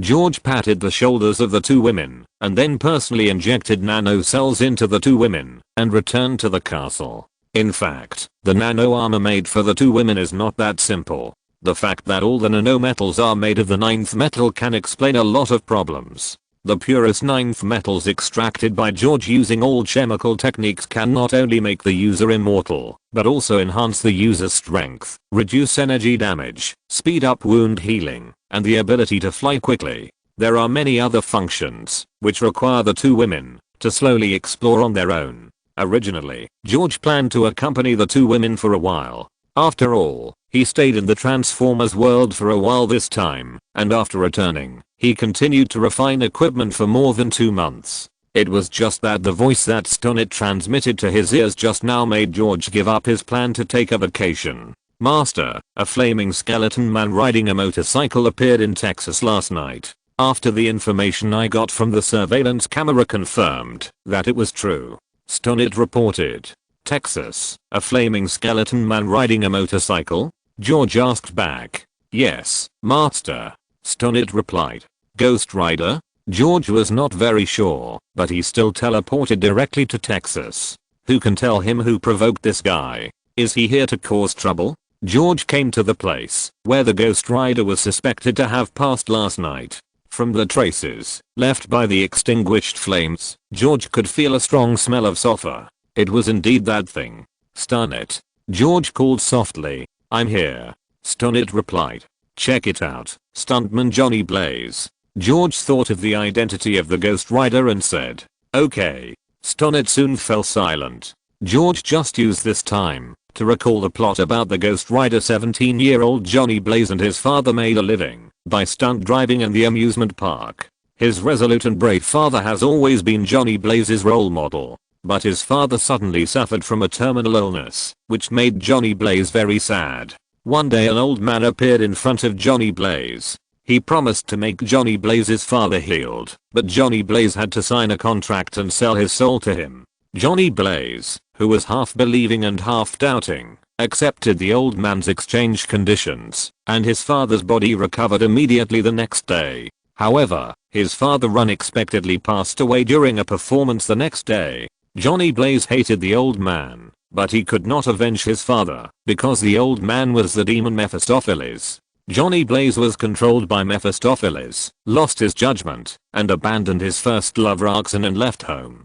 During a performance, Johnny Blaze met Roxanne, who had become a reporter. Johnny Blaze wanted to renew his relationship with her, but on the night of the date, the demon Mephistopheles, who had disappeared for more than 10 years, suddenly appeared. Driven by Mephistopheles, Johnny Blaze transformed into a Ghost Rider, and then fought a fierce battle with Mephistopheles' son, the witch and his followers. The witch took Roxanne hostage, and asked Johnny Blaze to find Carter, and take back the Saint Vanganza contract in exchange for Roxanne.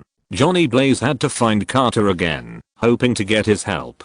At this moment, Carter admitted that the person Johnny Blaze was looking for was himself. For so many years, he had kept the contract incognito, waiting for the arrival of the person who could save the world. Carter accompanied Johnny Blaze to Saint Vanganza, but Johnny Blaze had to rescue Roxanne and bring the witch heart demon back to hell. Johnny Blaze fought a desperate battle with the witch heart demon's followers. In the end, Johnny Blaze used justice to disintegrate the evil power of the witch heart demon. He was also released from the contract by Mephisto because he completed his mission. However, Johnny Blaze rejected Mephisto's kindness. He wanted to continue to be his Ghost Rider, to prevent innocent people from selling their souls and becoming the evil Ghost Rider again. Originally, the plot of Ghost Rider was supposed to start in 2007, but George didn't expect it to start so much earlier. But it's normal. After all, this is the real world, or the magical Marvel world, and it's normal for something to change. After George confirmed the authenticity of the incident, he teleported back to Washington, the Triskelion building of SHIELD. George retracted his clone, and after finding nothing special, he picked up the phone on his desk. "Pierce, it's me. If it's convenient, come to my office," George said on the phone. "Okay, Minister. I'll be up in a moment," Pierce said on the other end of the phone. "Please recommend and collect." Chapter 275 The Unlucky Hydra. "Pierce, sit here." George walked to the wine cabinet, poured 2 glasses of bourbon, and pushed one to Pierce. "Try it. Although this bottle of wine is not a particularly good wine, I specially asked someone to buy it that year." George raised his glass to indicate. "Thank you, Minister," Pierce said, and raised his glass to take a sip. "I know you are busy, so I won't beat around the bush."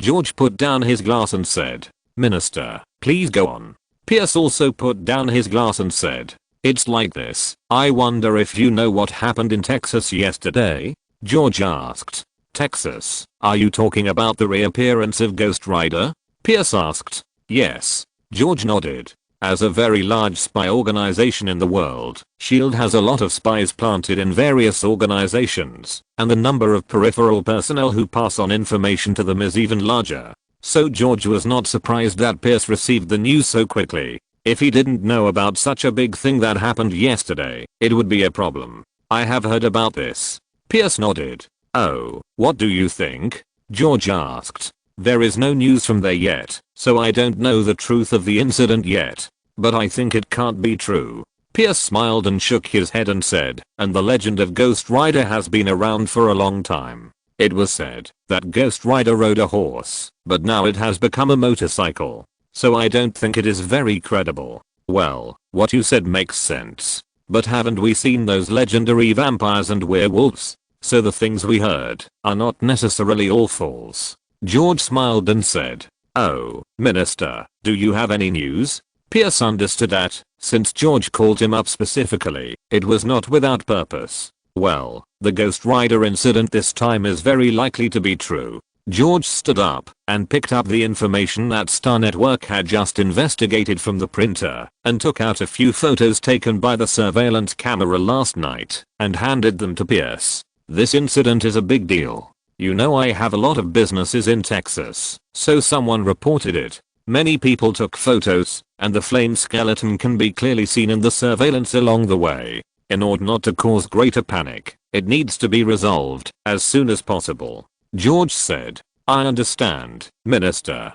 Don't worry, I will add more people there immediately. Pierce promised immediately. Well, okay. I believe in your ability. George smiled. Then Minister, if there is nothing else, I will go first. Pierce asked. Nothing else, but you should also pay attention to safety. George said with a smile. Thank you for your concern, Minister. Pierce replied. George looked at Pierce's back as he left, and a smile appeared on the corner of his mouth unconsciously. With SHIELD's information collection ability, it is not difficult to find that Ghost Rider is Johnny Blaze's transformation. When Hydra sees Ghost Rider's ability, it will definitely be tempted. At that time, Johnny Blaze, who has transformed into Ghost Rider, can also make Hydra, which has been developing too fast recently, a little more honest. Let them know the dangers of society, George thought with evil taste. George found that, if this progress continued, the entire shield should be completely corrupted by Hydra. In fact, it can be seen from here that the Skrulls who cooperated with Nick Fury had no good intentions. With their innate abilities, it is impossible that they did not find out that shield was parasitized by Hydra. But in the end, Nick Fury almost paid the price of his life to understand this matter. George deliberately reminded Pierce that he had no other intentions, just to lick the Hydra and let them know that not all good things can be held in their hands.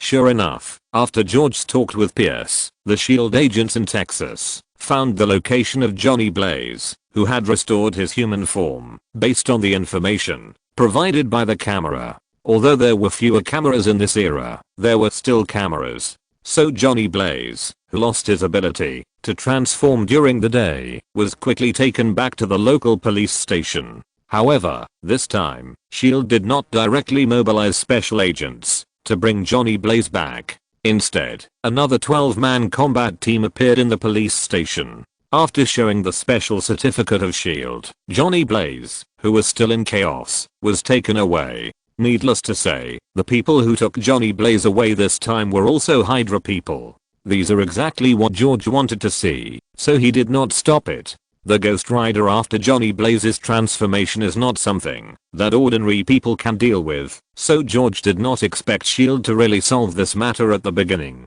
The person who knew that Johnny Blaze was behind was what George needed to consider 177A Bleecker Street, Manhattan, New York. George appeared here the next second. This building looks inconspicuous. From the outside, it is just an ordinary 3-story structure. The outer skin of the wall is a little mottled, the doors and windows are closed, and there is a logo similar to the national power grid on the top of the house. In fact, this place is not simple. It is the location of the New York Temple, one of the 3 holy temples of Kamataj. The Ancient One used the 3 holy temples as the formation point to lay a magic barrier to protect the entire earth. That special symbol is also called the Eye of the World. It is said that the Ancient One used that magic circle to hide behind and observe some things happening in the world. Although the whole building is close to the roadside, it is cast with magic, so in the eyes of ordinary people, this building does not exist. Even if you see someone coming in and out, you will soon forget it. This is very similar to the Muggle expulsion spell. George pushed open the heavy door and walked into this place that did not exist at all in the eyes of outsiders. Mortal, this is not the place you should come. Just as George was about to look at this hall, a voice came from the corridor on the 2nd floor. George looked up and saw a black-skinned young man standing there.